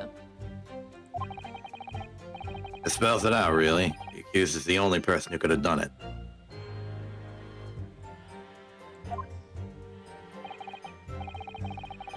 Very well, the court will add this report to the court record as evidence. Report to court. Report to court. They were thirsty after the reenactment. They were thirsty before the reenactment too, Pianui. Do you think Soseki, like, provided the tea while still in costume if he did it after the fight? Like poured it while he was like still dressed up? Yeah, totally. Yeah. 100%. 100%. We need to read the medical report in a minute. Oh yes, I see it here. Delayed onset of symptoms. Great.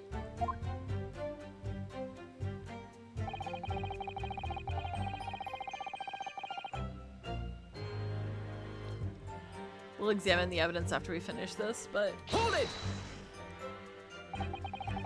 The argument still stands, you say? This is what Mr. Natsume has been saying, isn't it? The pair of them drank tea together that night, so if there was poison in it, the victim wouldn't have been able to lock the door after the accused left later on. Exactly! Me and my tea are innocent! Sweet and innocent, I tell you! No, oh my god. I'm afraid, sir, that doesn't follow. See, strychnine is a slow-active poison. In other words, it takes time for symptoms to appear.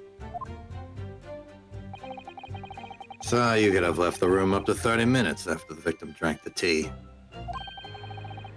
And as long as you did that, Mr. Shamspeare could have locked the door after you'd gone. But no!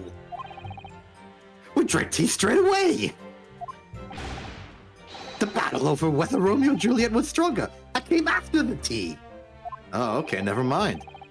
Do you have any evidence to support that statement? Yes, never mind.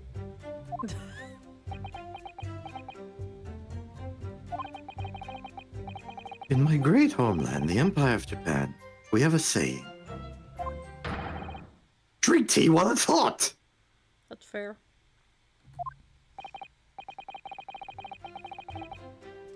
Sure, a proverb will satisfy the prosecution.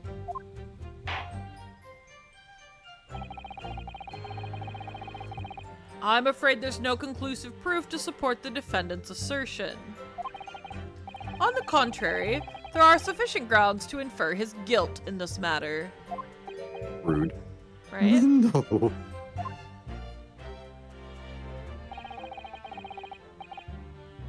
That's the extent of their testimony, is it? We gotta present something! I know! If I could voice a personal opinion, Mr. Naruhodo. Of course, go ahead. Mr. Natsume is arguing for his innocence so adamantly and so persistently. Yet Inspector Gregson just brushes what he says aside. It's really quite infuriating. I agree. So we need to find an inconsistency in what the inspector is saying, I think. I'm afraid so. As things stand, the jurors are sure to find Mr. Natsume guilty. As I see it, what we need to focus on is the poison and the tea. Let's listen carefully to this testimony again. Yes. I'm gonna start over with the testimony, and I'm gonna go to present, but not actually present anything. Let's look at all of our evidence. Yeah. So we've got the book receipt, we've got the map, we've got this. Looks like it was chewed on. What's open? Whoever opened this envelope didn't bother with a letter opener or scissors, did they? Yes, whoever opened it was clearly someone with an unrefined temperament. And judging from the angle of the rip here, the person in question must have been right-handed. Miss Susato. I think perhaps someone's been reading too much of The Adventures of Sherlock Holmes. You can never read too much of it, Mr. Naruhodo. Never!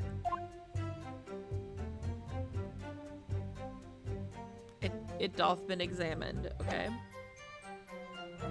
Let's look at this bar of soap. Got a hole in it, as we noticed before. Oh!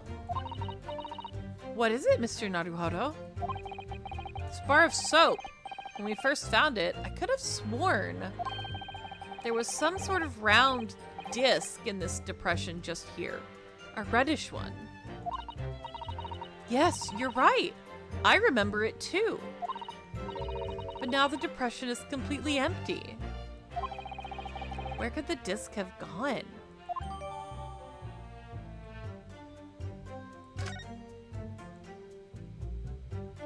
Our evidence is changing on us without us knowing. It's just a bar of soup. It's a soup bar. A soup bar. They bought clothes at the soup store. Tea. Ooh, tea. Ah, one of them has stains and the other one doesn't, so maybe it was not even used. That's not good. That means one of them didn't drink the tea, which means it could have been poisoned. And that's why he didn't drink it. Let's look. This is the teacup from which Mr. Natsume was drinking. Oh, the green one? Yeah. Yes, unlike the other one, the inside of the cup is completely clean. I suppose he must have drunk the contents before the tea had a chance to leave a mark. I always gulp it down too. Sorry, Mr. Naruhodo? Well, if you just sip it little by little, it goes cold. Clearly, I shall have to instruct you in the proper way to take tea. Okay, part got updated. Let's check out the inside of this one. This must be the cup that Mr. Shamspear was drinking from then. It's stained on the inside. Tea does that, I'm afraid. Even green tea. Oh, really? I never noticed it before. You've never noticed? Well, I never leave it in the cup long enough to leave a mark. I like to gulp it down. I already said that. Drink tea while it's hot. That's the Japanese way, isn't it? Oh dear. So many people seem to have the wrong idea about our culture, and most of them are Japanese. Man. Nothing interesting about the backs, the handles, the bottoms. Okay. Picture of the crime scene. There it is. The puddle. The cup. The zoop. The furk. Gas box. The sham. The sham. Okay. He does like kind of look like a cleaning rag in that photo. Yeah. Ingestion of a small quantity. Okay.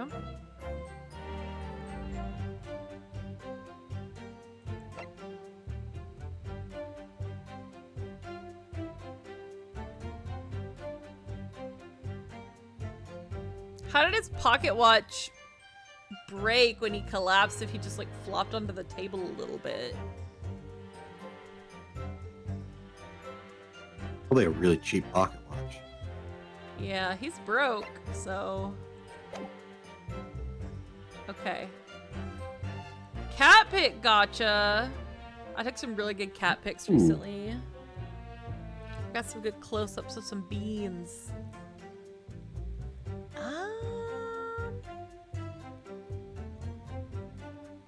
Let's think.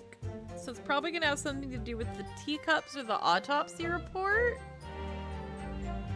But also the books?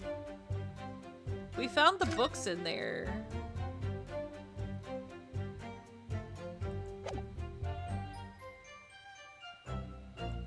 Interesting. Okay.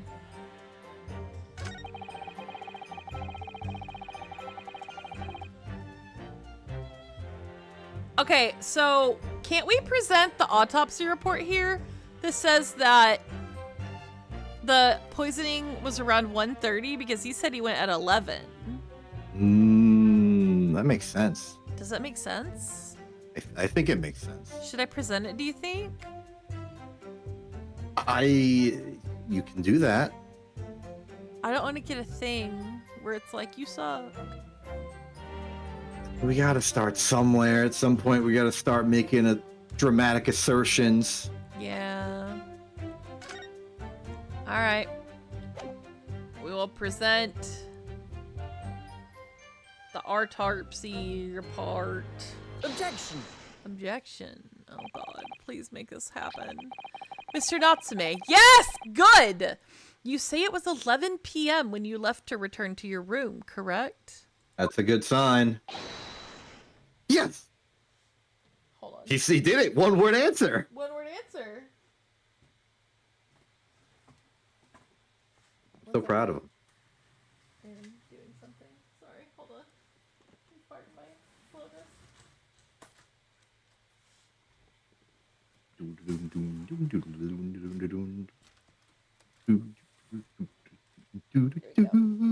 Okay. Sorry, I forgot to do something. I had to do it real quick. Ow! He did one word answer. I'm proud of him. And Inspector Gregson, can we rely on the information in the medical report unconditionally? Of course we can. There's no problem with that report, Sunshine. Oh well. Actually, I think there's a very big problem. Because there's a chronological inconsistency between it and the defendant's testimony. A chrono what? What are you on about? According to this report, the victim must have consumed the poison at around 1:30 in the morning. And yet, the defendant, Mr. Natsume, left the victim's room at 11. Ah! That tea was real cold when he drank it. Yes, that's right. There's more than 2 hours of missing time there. Ah. In other words, if there was poison in the tea that Mr. Natsume brought to the victim's room, how could the victim have fallen ill to it 2.5 full hours after the defendant left? Ah!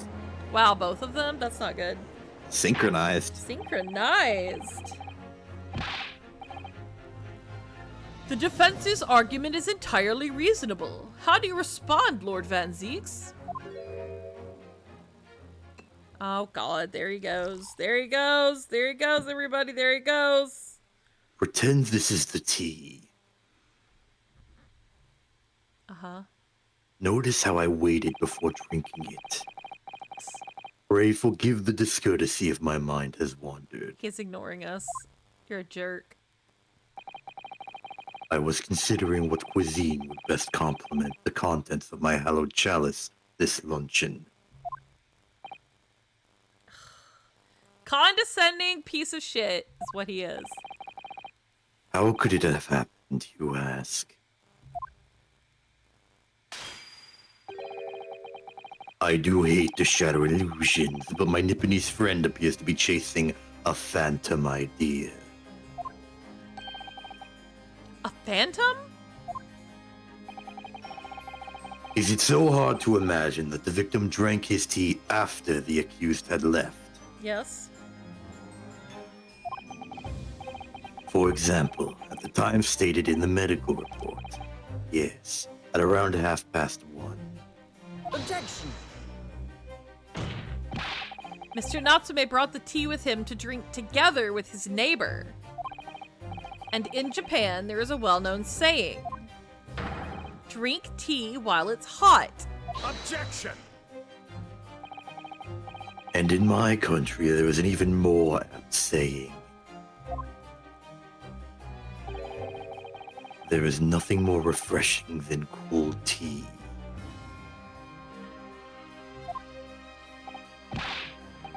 The point is, if there was such a long gap, There may be other ways to explain how the victim came to be poisoned. Other possibilities. What sort of possibilities, Counsel? We're drawing a blank. We don't know. Oh, yeah, we're drawing a blank. We don't know.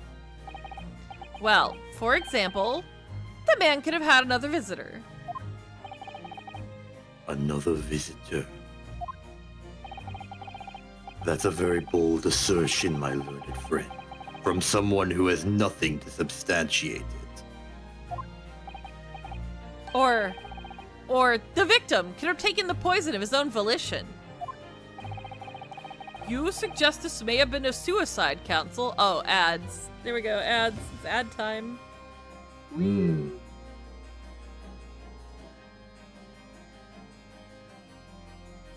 Ads. Adding. Ad. Oots, oots, oots, oots, oots, oots, oots, oots. Add. Ad. Like ads. No, we don't. It's a lie. Content That's warning a ad. lie. I'm gonna drink some iced tea though. Myself. Ooh. I'm drinking lemon tea. It's quite tasty. Finn bought some lemon tea. It's like a multi-pack of like instant tea. For like when I just want to have a quick little thing of iced tea kind of deal. They have a lemon one, it's kind of good.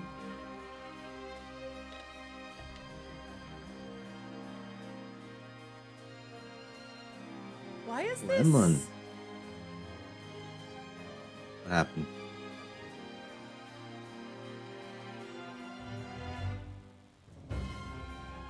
My mic is picking up the game audio and I don't know how or where it's coming from. Huh.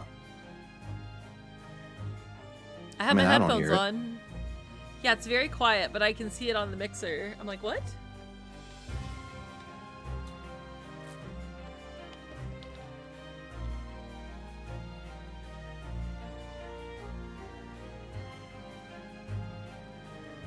Wild. Absolutely wild. Crazy. Oh, ad. One more minute. One more minute. One more minute. I guess I could go post that cat pic real quick. Let's see here. The Pianui called for pick. Pianui, which cat do you want? Do you want Toletta or Prompto?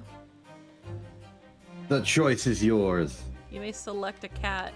Oh wait, you might be in an ad though. All right.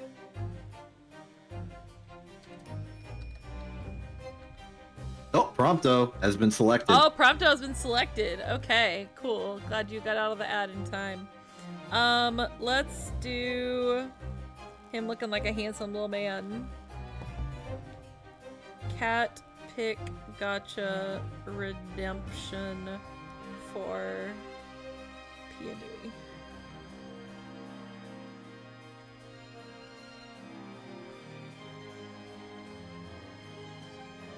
Hey, Mr. Prompto has just been posted on Blue Sky for you. You may go. Oh, hey, view I'm him. looking at Blue Sky and a Prompto has been posted. Look how cute him is. Ignore all the stuff on the bed behind him, but him on the bed. Him a good boy. You I think there are scissors on the bed. There are scissors on the bed because we were opening Amazon packages. Not gonna lie, we were opening mail. And then he was on the bed too because he likes to be on the bed. Alright, we're back. Yay! Objection right away. Mr. Shamspeare has categorically denied suicide. Prompto is beautiful. I love him. The idea can and must be discounted. Objection! But he could be lying. Yeah, okay, sure. Why? Yeah, Van Zeeks didn't like that one. He's gonna throw his wine goblet at me. We've really pissed him off now. We're really in it now. Oh no. Is something wrong, Lord Van Zeeks? I was listening to the sound of the carriage pulling up outside the courtroom.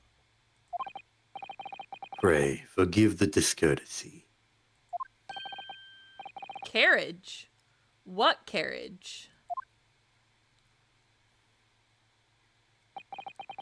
It would seem that the key player in this case has just arrived. Oh, hold it. Eh? Eh?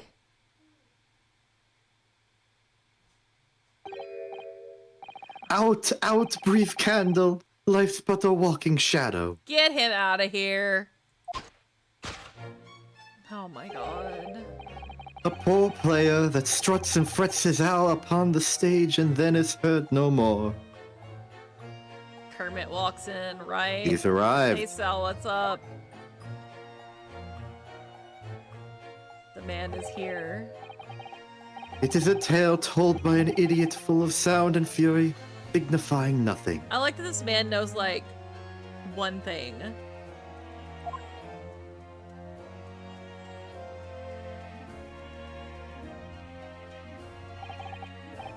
Who, sir, are you? Oh, Judge, how is it not obvious? He's a sham. William Shakespeare, my lord, alas was I undone by these bitter events. I am the victim. What? What's he doing here? Oh god, he's got a scepter. Are you kidding me? The prosecution seeks to call this gentleman to the stand. Well, here we go. With his testimony, my learned friend's futile resistance will be utterly crushed.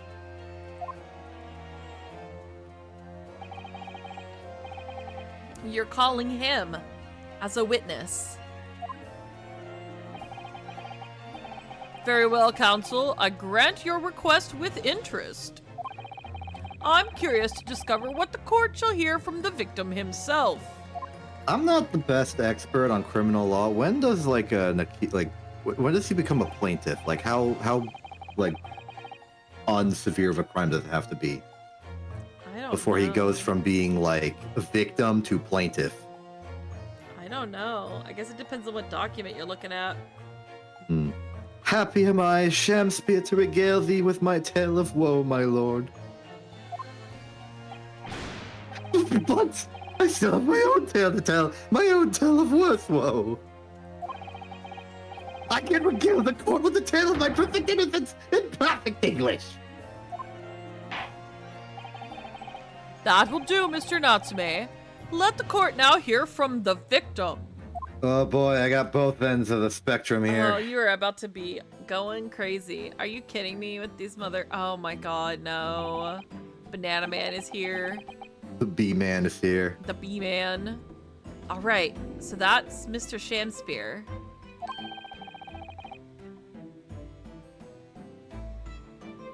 But who's that other man beside him? Yes, I feel sure that we've caught a glimpse of that man before. State your names and occupations for the court, please, witnesses. A writer of words so sweet they do scent the breeze, an inventor of ideas so profound they compose the earth.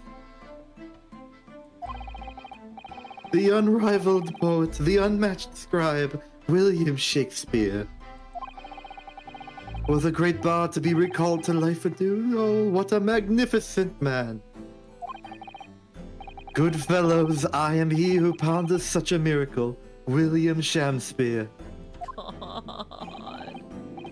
Oh, the name's Meterman. Adrian B. Meterman. He's a bee! He's a drone bee. Oh, he is a drone bee.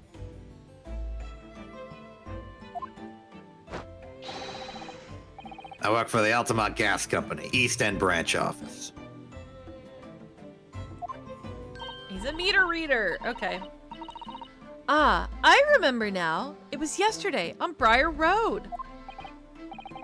Oh, yes. She's right. It's him. I like how his scarves are like little bee wings. Bees. Oh, what's this? Oh, whoa, what's this? What's that man doing over there? It looks like he's trying to see into Soseki-san's lodgings. Is something wrong, Mr. Naruhodo? Excuse me. Could we have a word? Ah! And then he did the crunch, and then he left. Wow. Yes, we spotted him outside Mr. Garadeb's house that morning. And he's a gas company employee. What does he have to do with this case? So, Mr. William Shamspear, you are the victim in this miserable affair, correct? Oh heaven, oh hell, do you command me to remember that sweet poison that did cross me and cross mine innocent lips? This guy is big annoying. I subpoenaed him for the trial, with his doctor's permission, naturally. Hearing the testimony of the aggrieved will remove any room for doubt from the jurors' minds, I'm sure. Okay. Behold, you have only to rearrange the letters of my name to see that me is a seraph, an angel indeed. I hate this. This man's too powerful. He's making name puns in a universe of name puns. I hate him. Because Potenchi has Tenchi in it.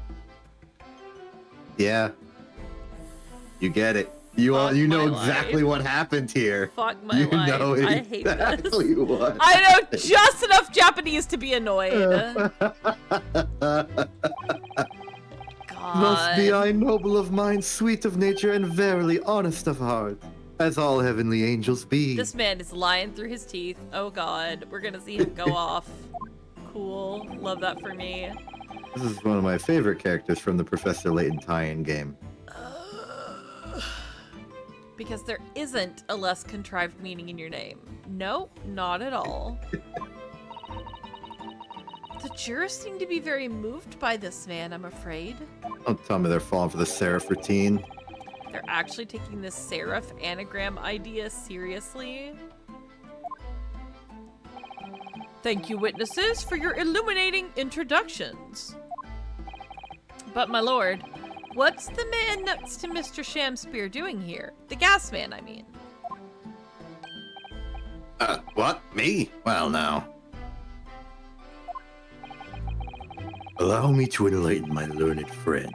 You recall, I presume, your earlier impertinence? I swear to God. When you suggested that the victim had another visitor to his room on the night in question. And moreover, that the victim is a compulsive liar. We didn't say that. We just said he lied about one thing. What? No, I didn't quite say that. This young chin stroker is here to controvert your wild claims conclusively. Is that not so, Mr. Meaderman? Hang on, no, I'm just here. Stop rubbing your chin, it's weirding me out!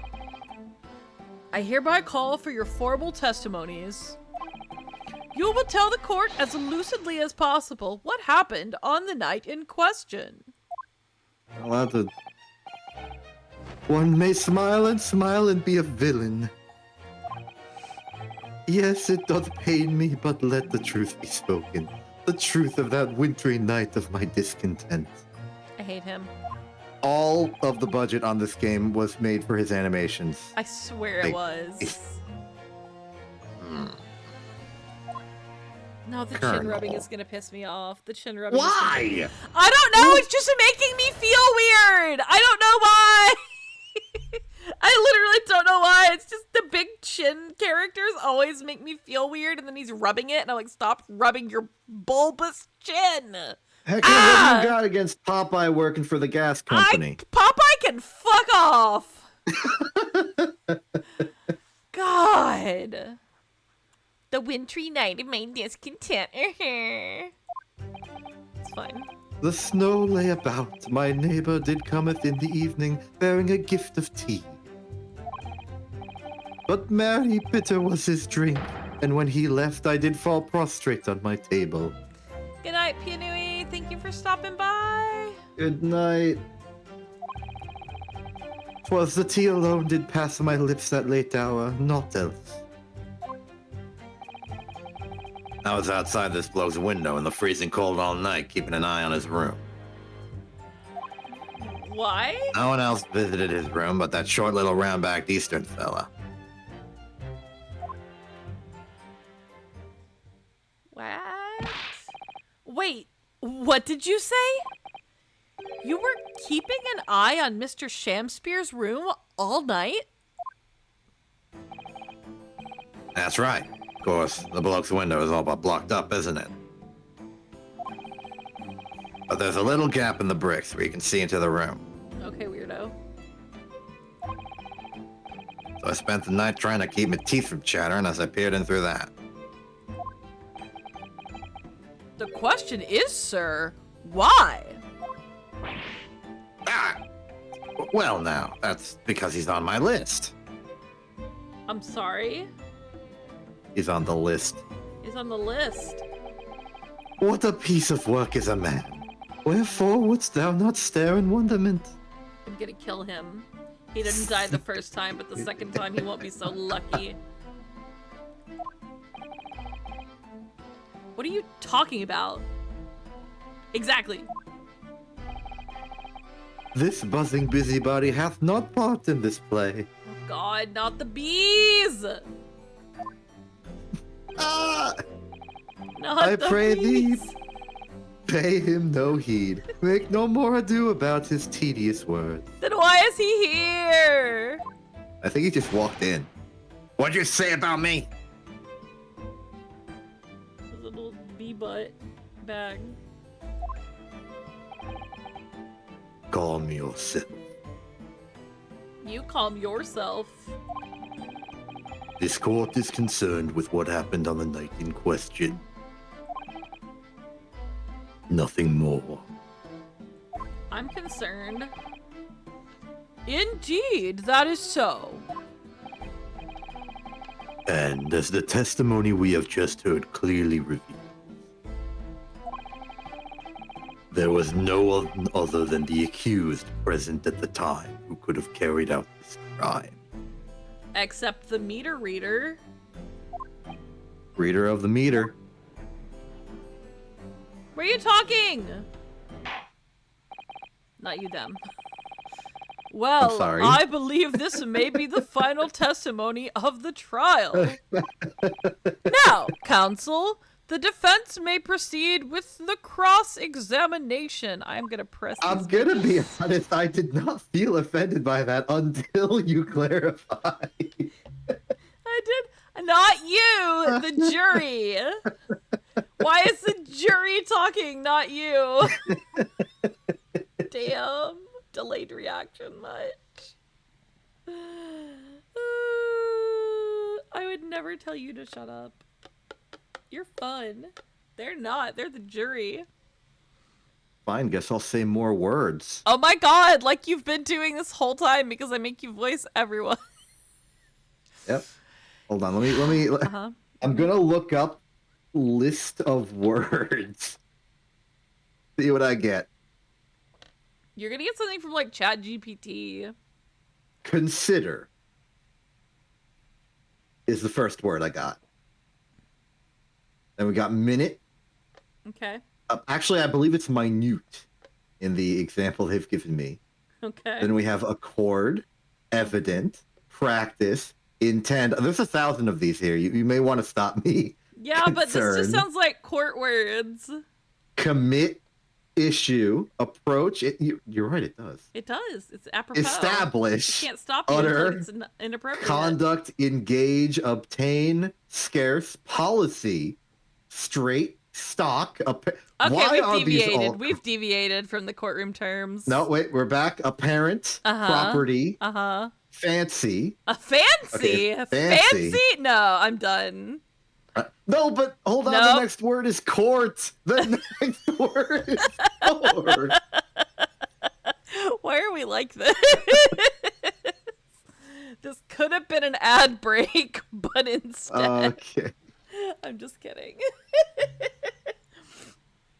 All right. We settle down.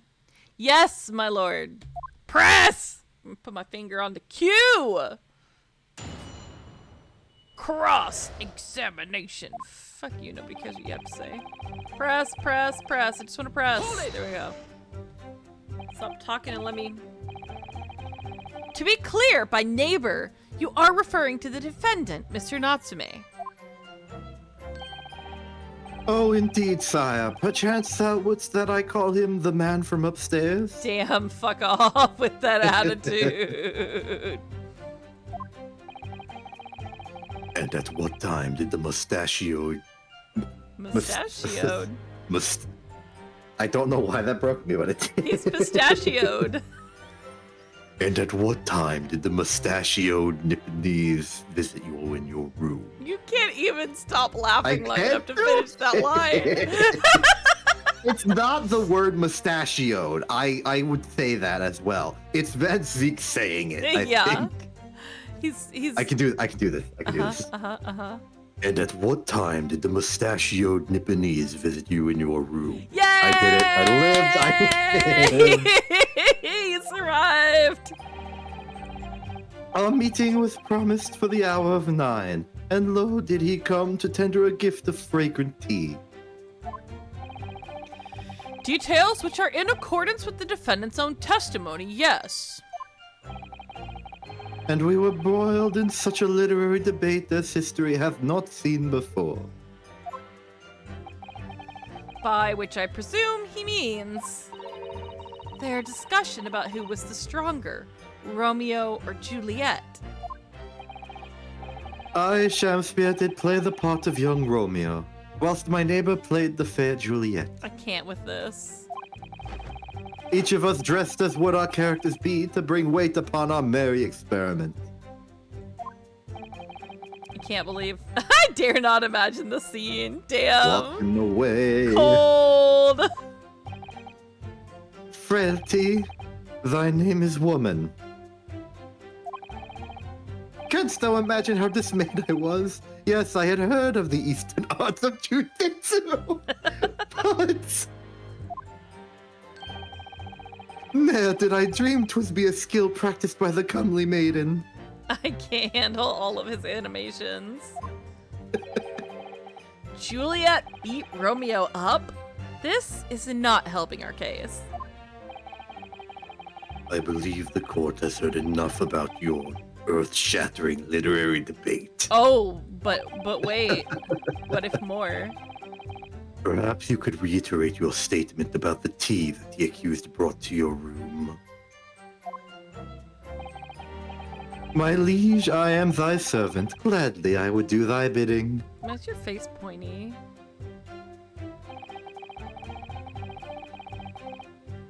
Hold it! Let me stop you there. Mr. Natsume left your room at 11 o'clock, but it wasn't until after 2 that the poison made you collapse. That amounts to more than 3 hours of missing time.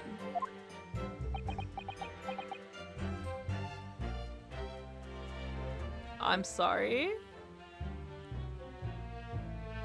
What the fuck is he doing? They did spend the entire budget on him. Just all of it. I can't even, God. If the defendant had really put poison into your tea, that 3-hour window of time is something you are going to have to explain. Gladly, it is an easy task. What? What? I did drink of the tea not while my guest did tarry, but after he took leave of me. Faith, 'twas stone cold, but at 1 hour post midnight verily were my lips parched. Objection. That doesn't sound normal. Nay, 'tis quite ordinary, sire, after all. Thou wouldst recall our fiery debate. Amidst such argument, there'd be no time for fiery tea. Romeo and Juliet again. And who was stronger? Mr. Shamspeare, in summary, allow me to confirm. Did you not come here with the intention of naming your attacker? But of course, my liege. 'Twas the stooped lover of words did attempts to shuffle me off this mortal coil. Ugh, we all know what that means. Hold it. Sure you didn't eat soap? So, you didn't have any kind of evening meal? Dinner? Supper? Soup? Zoop? Fie on luxury, fie on gluttony. To eat thrice daily is but a waste of time. And that's why you're that skinny. Sorry? Yeah, for real. I would that my belly were full, no more oft than the sun doth rise. I don't think he can afford to eat. I don't think he can either, but what is he doing? His Shamspeare dance. Well, most heroic eating habits, I must say. Heroic. Night and day do I fill my hours with learned study of the great bard and playwright. Hence is it that there doth not in my chamber be, then the costume, then the yeah, I'm restarting the sentence. Hence is it that there doth not in my chamber be, then the costumes of mine art. That would appear to be the case, as even a rodent was found starved to death in your room. Damn. Now I think of it, it's not just food that was conspicuously missing from that room, is it? I don't recall seeing a single play or script anywhere. For I have devoured them all. Oh yeah, then recite them from memory. You've eaten them? Every word be within my skull. Didst thou imagine otherwise? Right. That wasn't misleading at all. Now, could you turn around, do you think? Which brings us to the conclusion that the only way the poison could have passed the victim's lips is in the tea. Huh.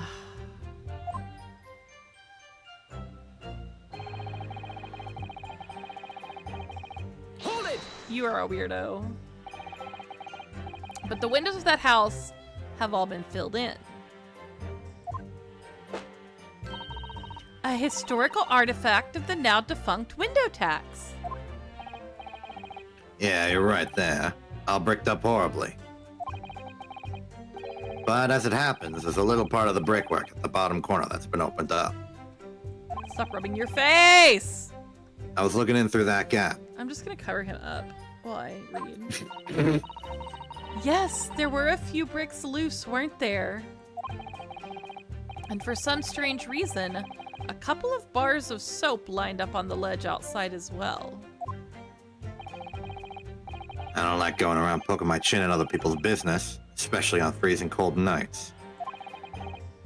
But them's my orders, so that's what I'll keep doing. As long as there's breath in my body.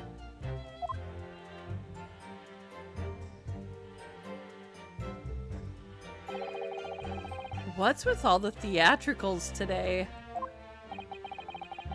Out of interest, Mr. Miniman, after the accused had left and returned to his own lodgings, did you see the victim leave the room at all? No, he never left. He was in that room the whole time as far as I'm concerned. And we can therefore discount the possibility of suicide. How can you be sure of that? The police carried out a thorough investigation of the scene and found no receptacle for the poison. And since we know the victim didn't leave his room, and hence didn't dispose of the poisonous container himself, it's clear that this was no attempted suicide. Only the culprit could have removed the receptacle. Ah, yes. Lucidly explained, Counsel. Thank you. It really was. You can't argue with the logic. I can. I will. We gotta... Hold it!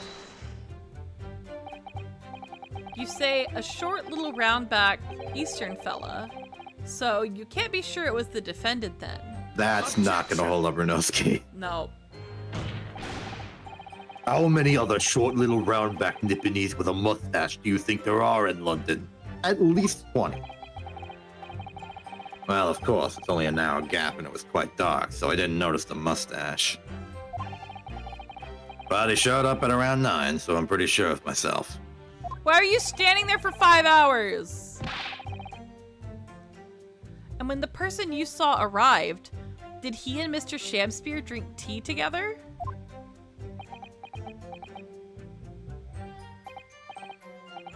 Sorry. I couldn't say. Why not? Because I couldn't see into the room that well, could I?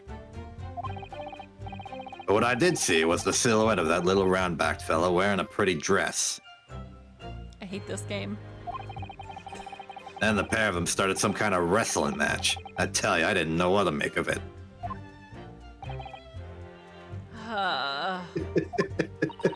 I suppose that was the Romeo and Juliet championship battle getting underway. Mr. Meaderman, allow me to confirm one final time. Apart from the accused, can you state with certainty that no one else visited the victim on the night in question? No question. Gasman's honor. Oh boy.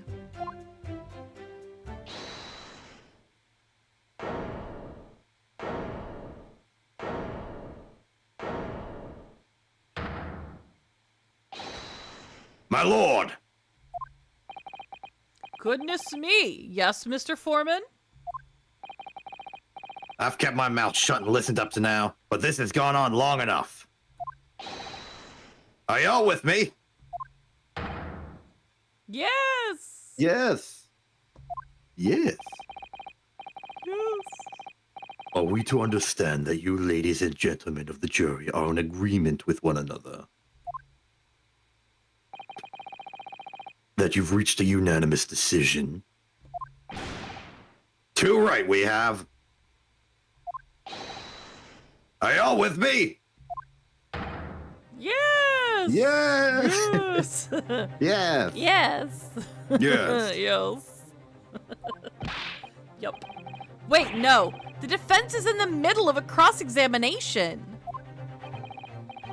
To be honest, I was holding out a bit of hope for you, young man. Especially after you identified those few hours that followed the accused leaving the victim's room. Yes, the 3 missing hours, as you put it. But in the end, what difference do they make? None as far as I can see. And since that's now apparent, there's really no reason to delay our decision any longer. Like I was saying before, if I don't take 5 bob home with me tonight, the missus will blow her top. Hmm? What's that? Sorry, I didn't quite catch what you said. Very well, let the court be apprised of your decisions. I didn't even finish my cross-examination. Ladies and gentlemen of the jury, you will state your leanings as to the defendant's culpability. Guilty. Guilty. Guilty. Guilty. Guilty. Guilty.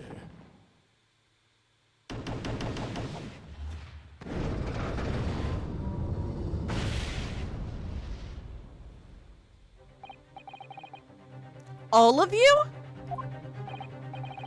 Well, it would appear that the jury is indeed unanimous. Swear to God. Swear to God, this man. So, this time at least, it seems justice will be done. All's well that ends well, as they say. This calls for a toast, I feel. To the guilty being punished. Ah!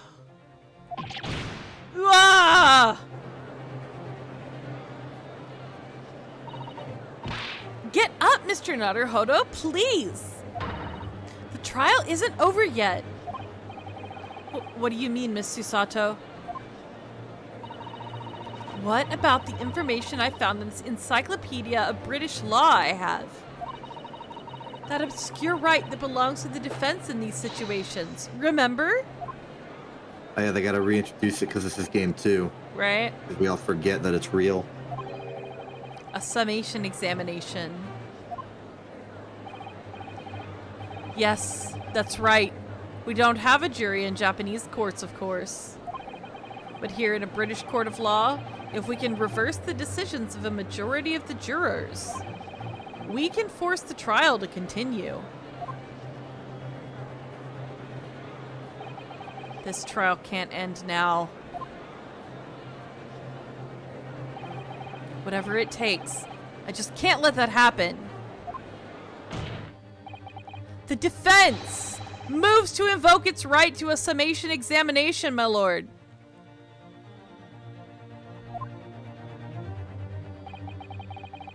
Why am I not surprised at my learned Nipponese friend's inability to admit defeat? You choose to cling desperately to some archaic rule you barely comprehend, instead of accepting the truth. Certainly no other defense counselor in recent times has exercised the right to a summation examination. Because they all know that once the jury's mind is set, it cannot be altered. Nevertheless, the right remains and must be upheld. The defense counsel's request is granted. The court will proceed with a summation examination as outlined in the Encyclopedia of British Law. Thank you, my lord. Are you and your fellows prepared, Mr. Foreman? Believe me, my lord, we know all about this young lad's tenacity. And we're ready for it. Very well. In that case, ladies and gentlemen of the jury, I hereby call upon each of you to state the grounds upon which you find the defendant guilty of the crime for which he stands accused.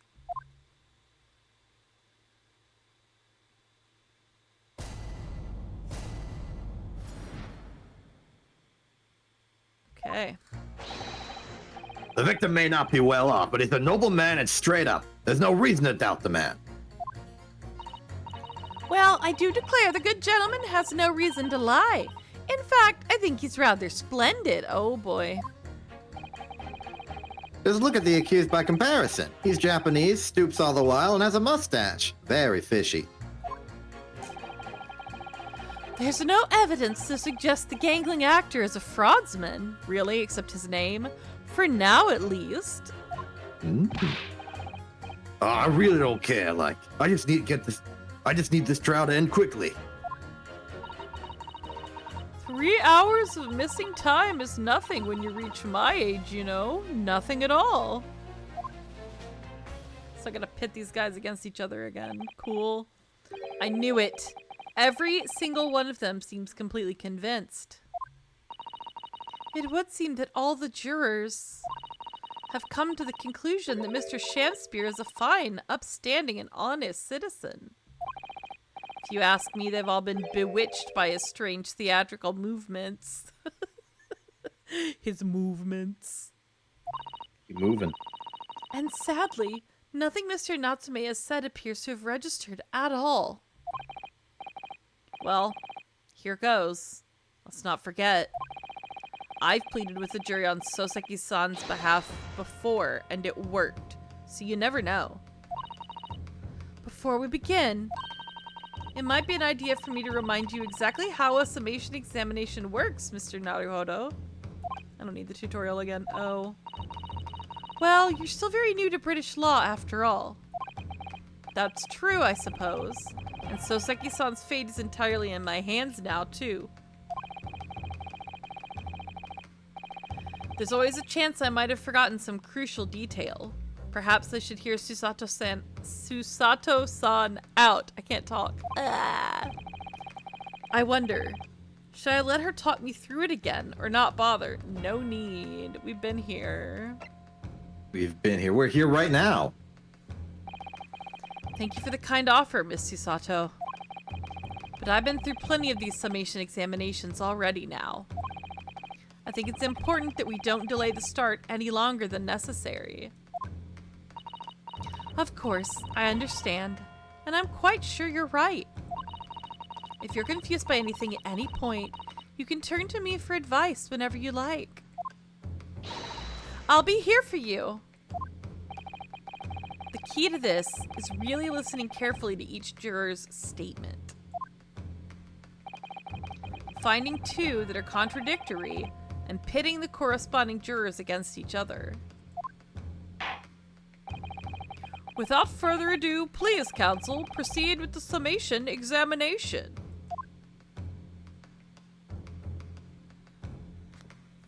Here we go. Yes, my lord. You got 15 minutes, boy. You better hurry up. Here we go. We start the pacing. All right.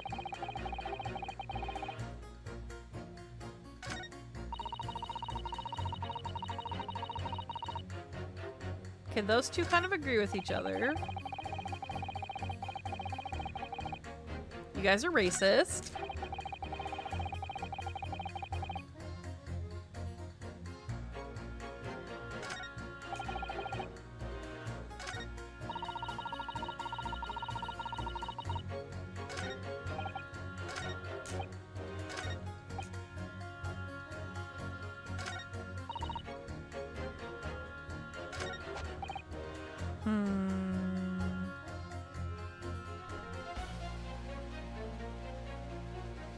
Are you sure you don't need the Susato explanation? Because I'm just thinking of a strategy. Give me a second. all right, what's the I'm strategy? trying to decide which one I want to start with. Because I need to press them, but I'm trying to figure out... I guess I'll just do them in order. Hold it! Trying to refine your search. Yeah. Optimized searching algorithm, binary search trees. Well, there are plenty of people in London who seem noble but poor. Couldn't some of them also be liars? Have no doubt about it. Like that shaky client of yours, for example. Absolutely not. Mr. Natsume is no liar. Look, the point is, the only thing that passed the victim's lips that night was the Japanese man's tea. When you take the gasman's testimony into account as well, the truth couldn't be any clearer. Ah, well, that's alarmingly logical. Let me be frank here. I'm a gentleman, with a gentleman's values. If it turns out that the old Shakespearean chum is a rotten liar after all, I'd gladly change my decision about the defendant. And I'm sure my fellow gentlemen on the jury would do the same. Isn't that right? Well, yes, perhaps, though I don't see it happening. Eh? What's that? Elderly Chin on the end here, you know. You'll have to speak up. Look, I really don't care about all this nonsense. I just need this trial to be over. How many gentlemen do we actually have on the jury then?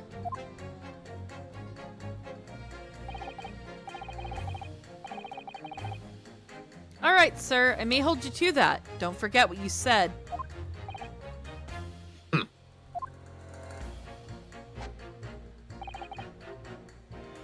Ah, he changed his statement already. Easy. Easy.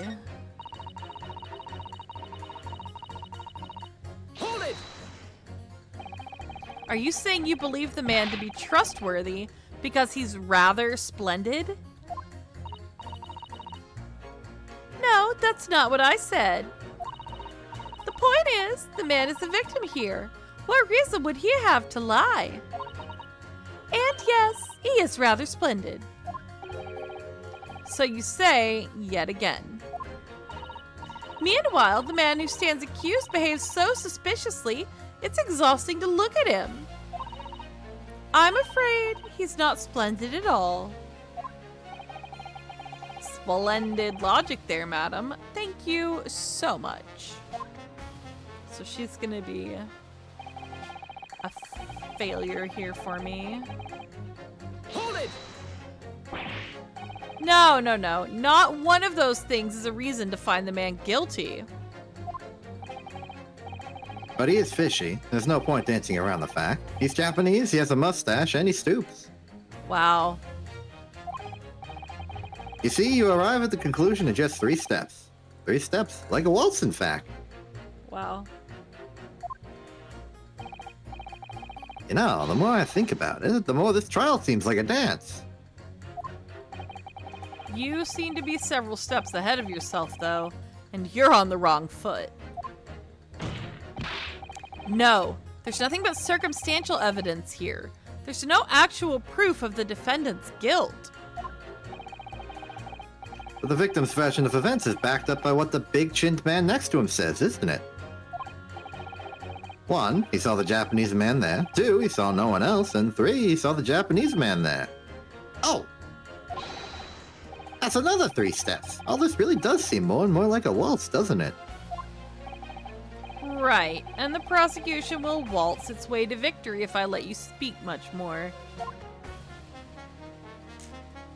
Can't press Miss Hold it! Fancy Pants over here. A fraudsman? What do you mean by that, madam?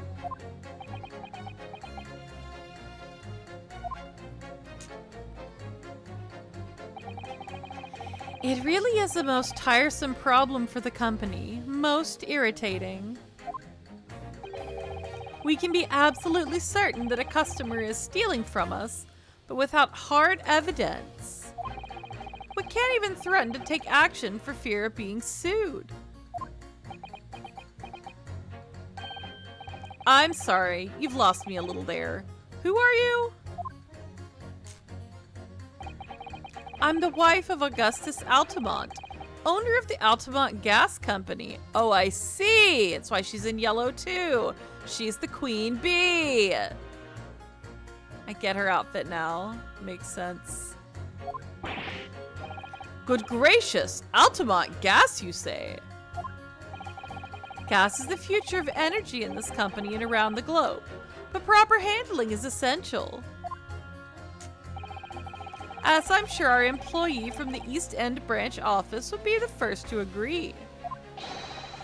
Absolutely, Lady Quinby. Gotta be used properly. Altamont Gas is the best in the world, of course. Quinby Altamont. The Queen Bee. I hate this. I hate this game.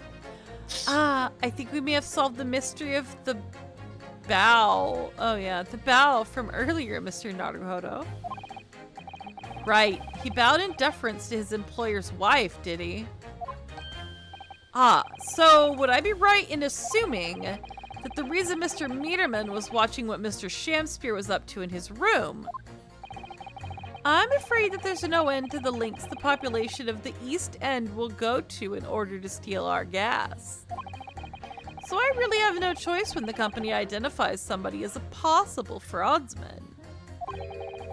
But to dispatch a worker to watch the suspect day and night. We're very thorough in our investigations. So you mean Mr. Shamspear is... I wouldn't come out and say it in public. Oh my god, the umbrella. But you could finish that sentence with a grubby little gas thief. You have noticed the public gallery in here, have you? The eye of man hath not heard, the ear of man hath not seen. Faith, wouldst thou wound me with thy words, were I to let them penetrate the skin?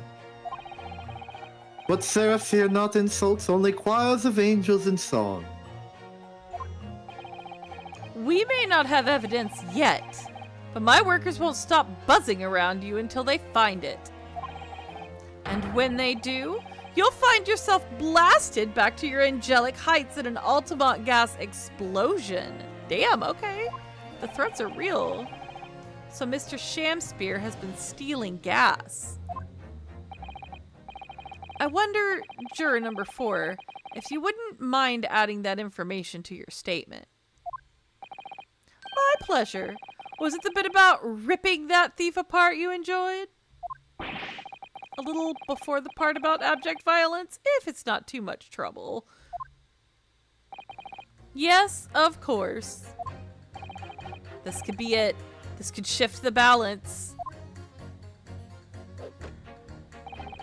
The victim puts on a fine performance, but in reality, he's a common thief of my company's gas. Okay, I don't need you anymore. I can pit her against you. Right. Pit. Yeah. Pit. Objection. Objection. These two statements clearly contradict each other. Oh, he's got a cane now. He always had a cane. Remember, he ate it. Gracious, that's right, he did. He didn't have it a second ago, but now he has it. To whose statements do you refer, counsel? Juror number 1. What are you yelling about, lad? I presume you've heard juror number 4's statement made by the wife of the owner of Altamont Gas. Well, yes. The victim, who you claim to be a noble, straight-up man, in fact, turns out to be a common thief. So the good lady says, but there's no evidence, is there? You and I both heard them say as much. It's true, we don't have evidence as such, just yet. But the claims aren't baseless, you know. What? You heard me, seeing as his operation has already been compromised. I would suggest that the court hears testimony from our East End branch office employee over there. I'll do whatever you say, my lady. Gasman's honor.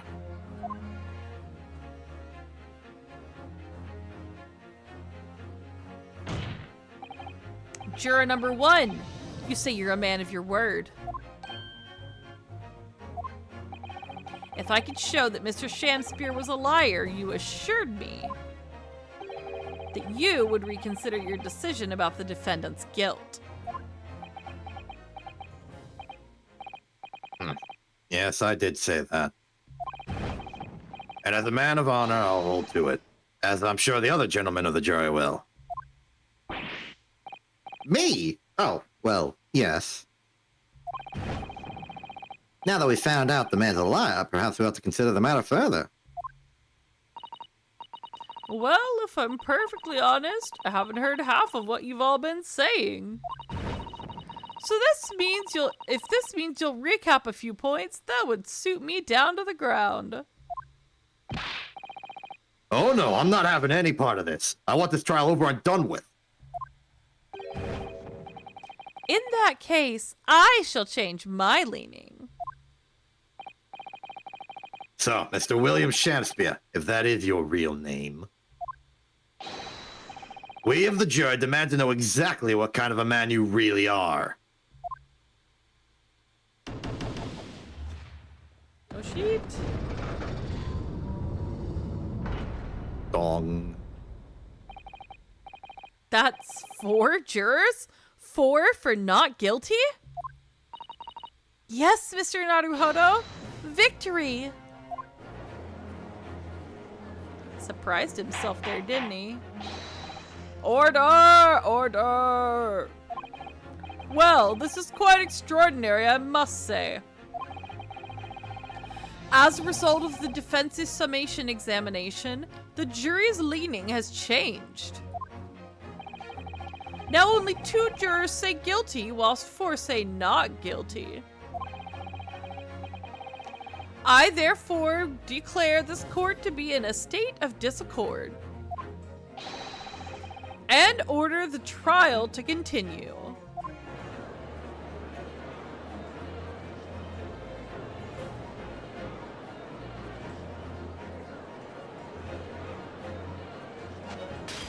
Okay, Van Zeeks. You have spoiled the bouquet, Mr. Shamspear. He's busy. The ladies and gentlemen of the jury now find they are unable to trust you, the victim. Wow. But you gods will give us some faults to make us men. So God mend me, I do swear. This gasman speaks that which concerns him most, naught but gas, naught but thin air. Aye, it burneth bright a while, but it hath no substance, and it doth reek foul. Oi! What'd you say? Do I take it, Mr. Shamspear, that you deny the allegations of gas thievery? Most heartily, my lord. Hast thou forgot? I am a seraph, an angel. Noble of mind, sweet of nature, and verily, honest of heart. Wow. Ah, you flowery mouth pompous beanpole, just because I haven't got the evidence yet. Mr. Shamspear, if, in fact, you are not noble of mind, sweet of nature, or honest of heart, if you are a liar, then your testimony should have no sway in this courtroom.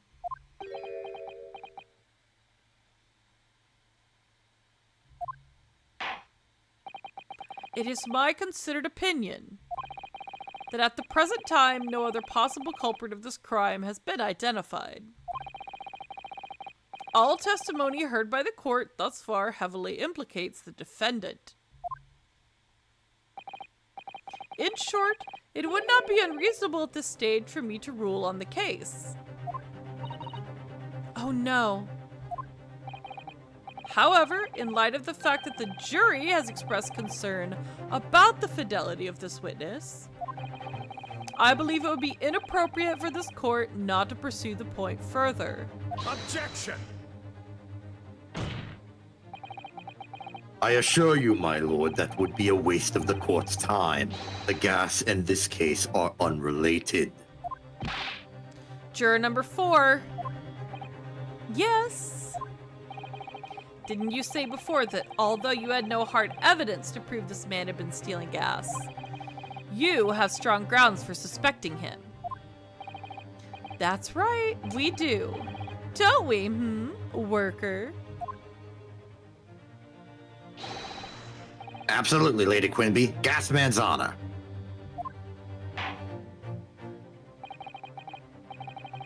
Very well then, we will hear your testimony now. You will tell the court precisely why you believe the victim, Mr. William Shamspear, has been stealing gas. Yes, my lord. It'll be my pleasure. On the Altamont Gas name, I swear. If I may, my lord. Go ahead, madam. This worker's testimony may have a significant bearing on the good name of my husband's company. Therefore, I should like to take the stand alongside him in a supervisory role, if you wouldn't mind. Ah, oh yeah, sweet as honey. Yeah. Very well. As an exception, I shall honor. Hi. Hi. I shall honor you your doing? request. You knew where I was going with that. Thanks. Thank you, my lord. I get it a lot. You wait till the boss gives you an earful. Oh, it's gonna sting you, mark my words. So, you will both testify before the court on the subject of the illegal consumption of the Ultimate Gas Company's fuel. Yes. Is that clear, my good man? Clear as Altamont gas, my lady. Which is the clearest in the world. Amazing. Ad break. This might be a good time to stop That's since what we were I was talking about thinking the time. too, yeah. I'll wait for the ad to be over, and then I will finish up this little section, and once they get ready to start their testimony, I'll save and leave. Save and go. 'Cause I gotta work every day. Uh-oh, this just in. I got an email from High Smile. Let's see what it is. Sponsorship? I wish. Have you asked? No, I should though. You want Int as like a proper business entity to go ask them? I'll ask them. I'll do it. Okay. Oh my god. I think they're doing a crossover with The Simpsons. Like I think they're doing a Simpsons collab, and that is insane. Do they got the Bart flavor? I don't know. They're teasing it, and that's what my guess is as to what it is.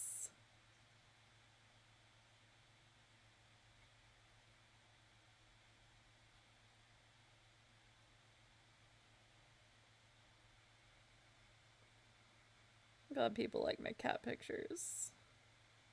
My cat's a good boy. He's a good boy. He's so cute. He's a baby.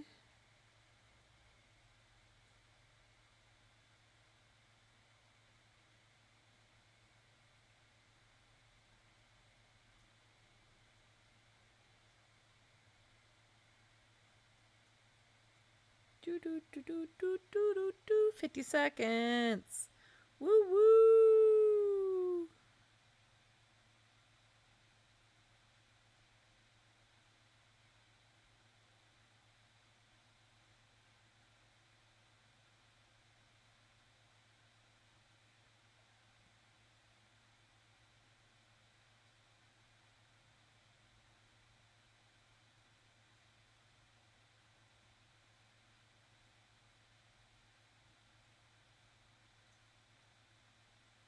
Exciting.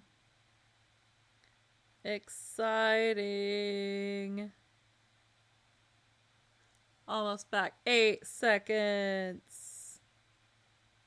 8 seconds.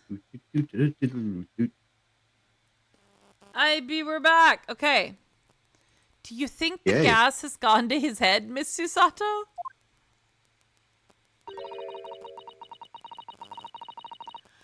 I think the man is just a very dedicated employee, Mr. Naruhodo. We got to it. We got to the witness testimony. And we go to the options. We save immediately. We save here.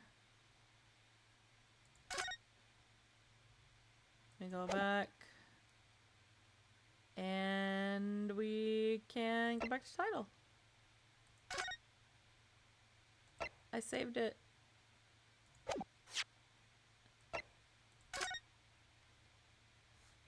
Yay! We did it! Oh, if you look, the scales are actually like... Oh, no, they're not. I thought they were tilted, but they're not. The black one was just hiding. Yeah, they balanced them out for this. They're balanced. Courtroom's empty.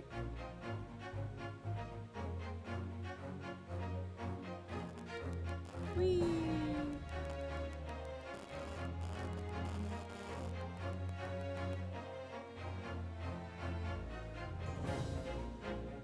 Well, They were getting some anomalous electrical noises from the thing. oh, maybe it's my mic. Hmm. Sometimes that happens. Oh, Sorry. we made it through. We did! We made it to the We next lived. testimony. Yay! And we will be back with more. We will be back with more. Every time. It's good stuff. I love this game. I do. Game. It's a good game. It is really good. Like,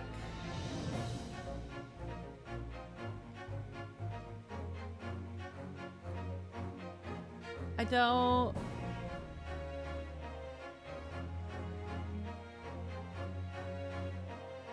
I don't know. I don't know why I like it so much, but I do. I like it so much. It's just a good game. It's a good game. Yeah. Yeah. All right, you got anything exciting coming up? My schedule has been absolutely destroyed this week. I was in a tournament yesterday, and so I didn't stream. But I can't stream tomorrow, so I'm gonna try to maybe stream Friday instead. Maybe a little Friday action. Okay. Maybe a little okay. Friday action. I don't know if you're doing a Friday action as well. You used to do Friday actions. I need to rest my voice, I think, because I think I have destroyed it because my throat hurts really bad. Okay. Yeah, but who knows? I may make an appearance sometime. We'll see how I feel on Friday. Yeah. See after it. We'll see how I feel after my contentious doctor's appointment on Friday. Yay! I love that. I love that. All right. Well, then I guess we're out of here, huh? Guess so. I will go to my delightful little ending screen. And thank you everybody for watching. I appreciate you very much.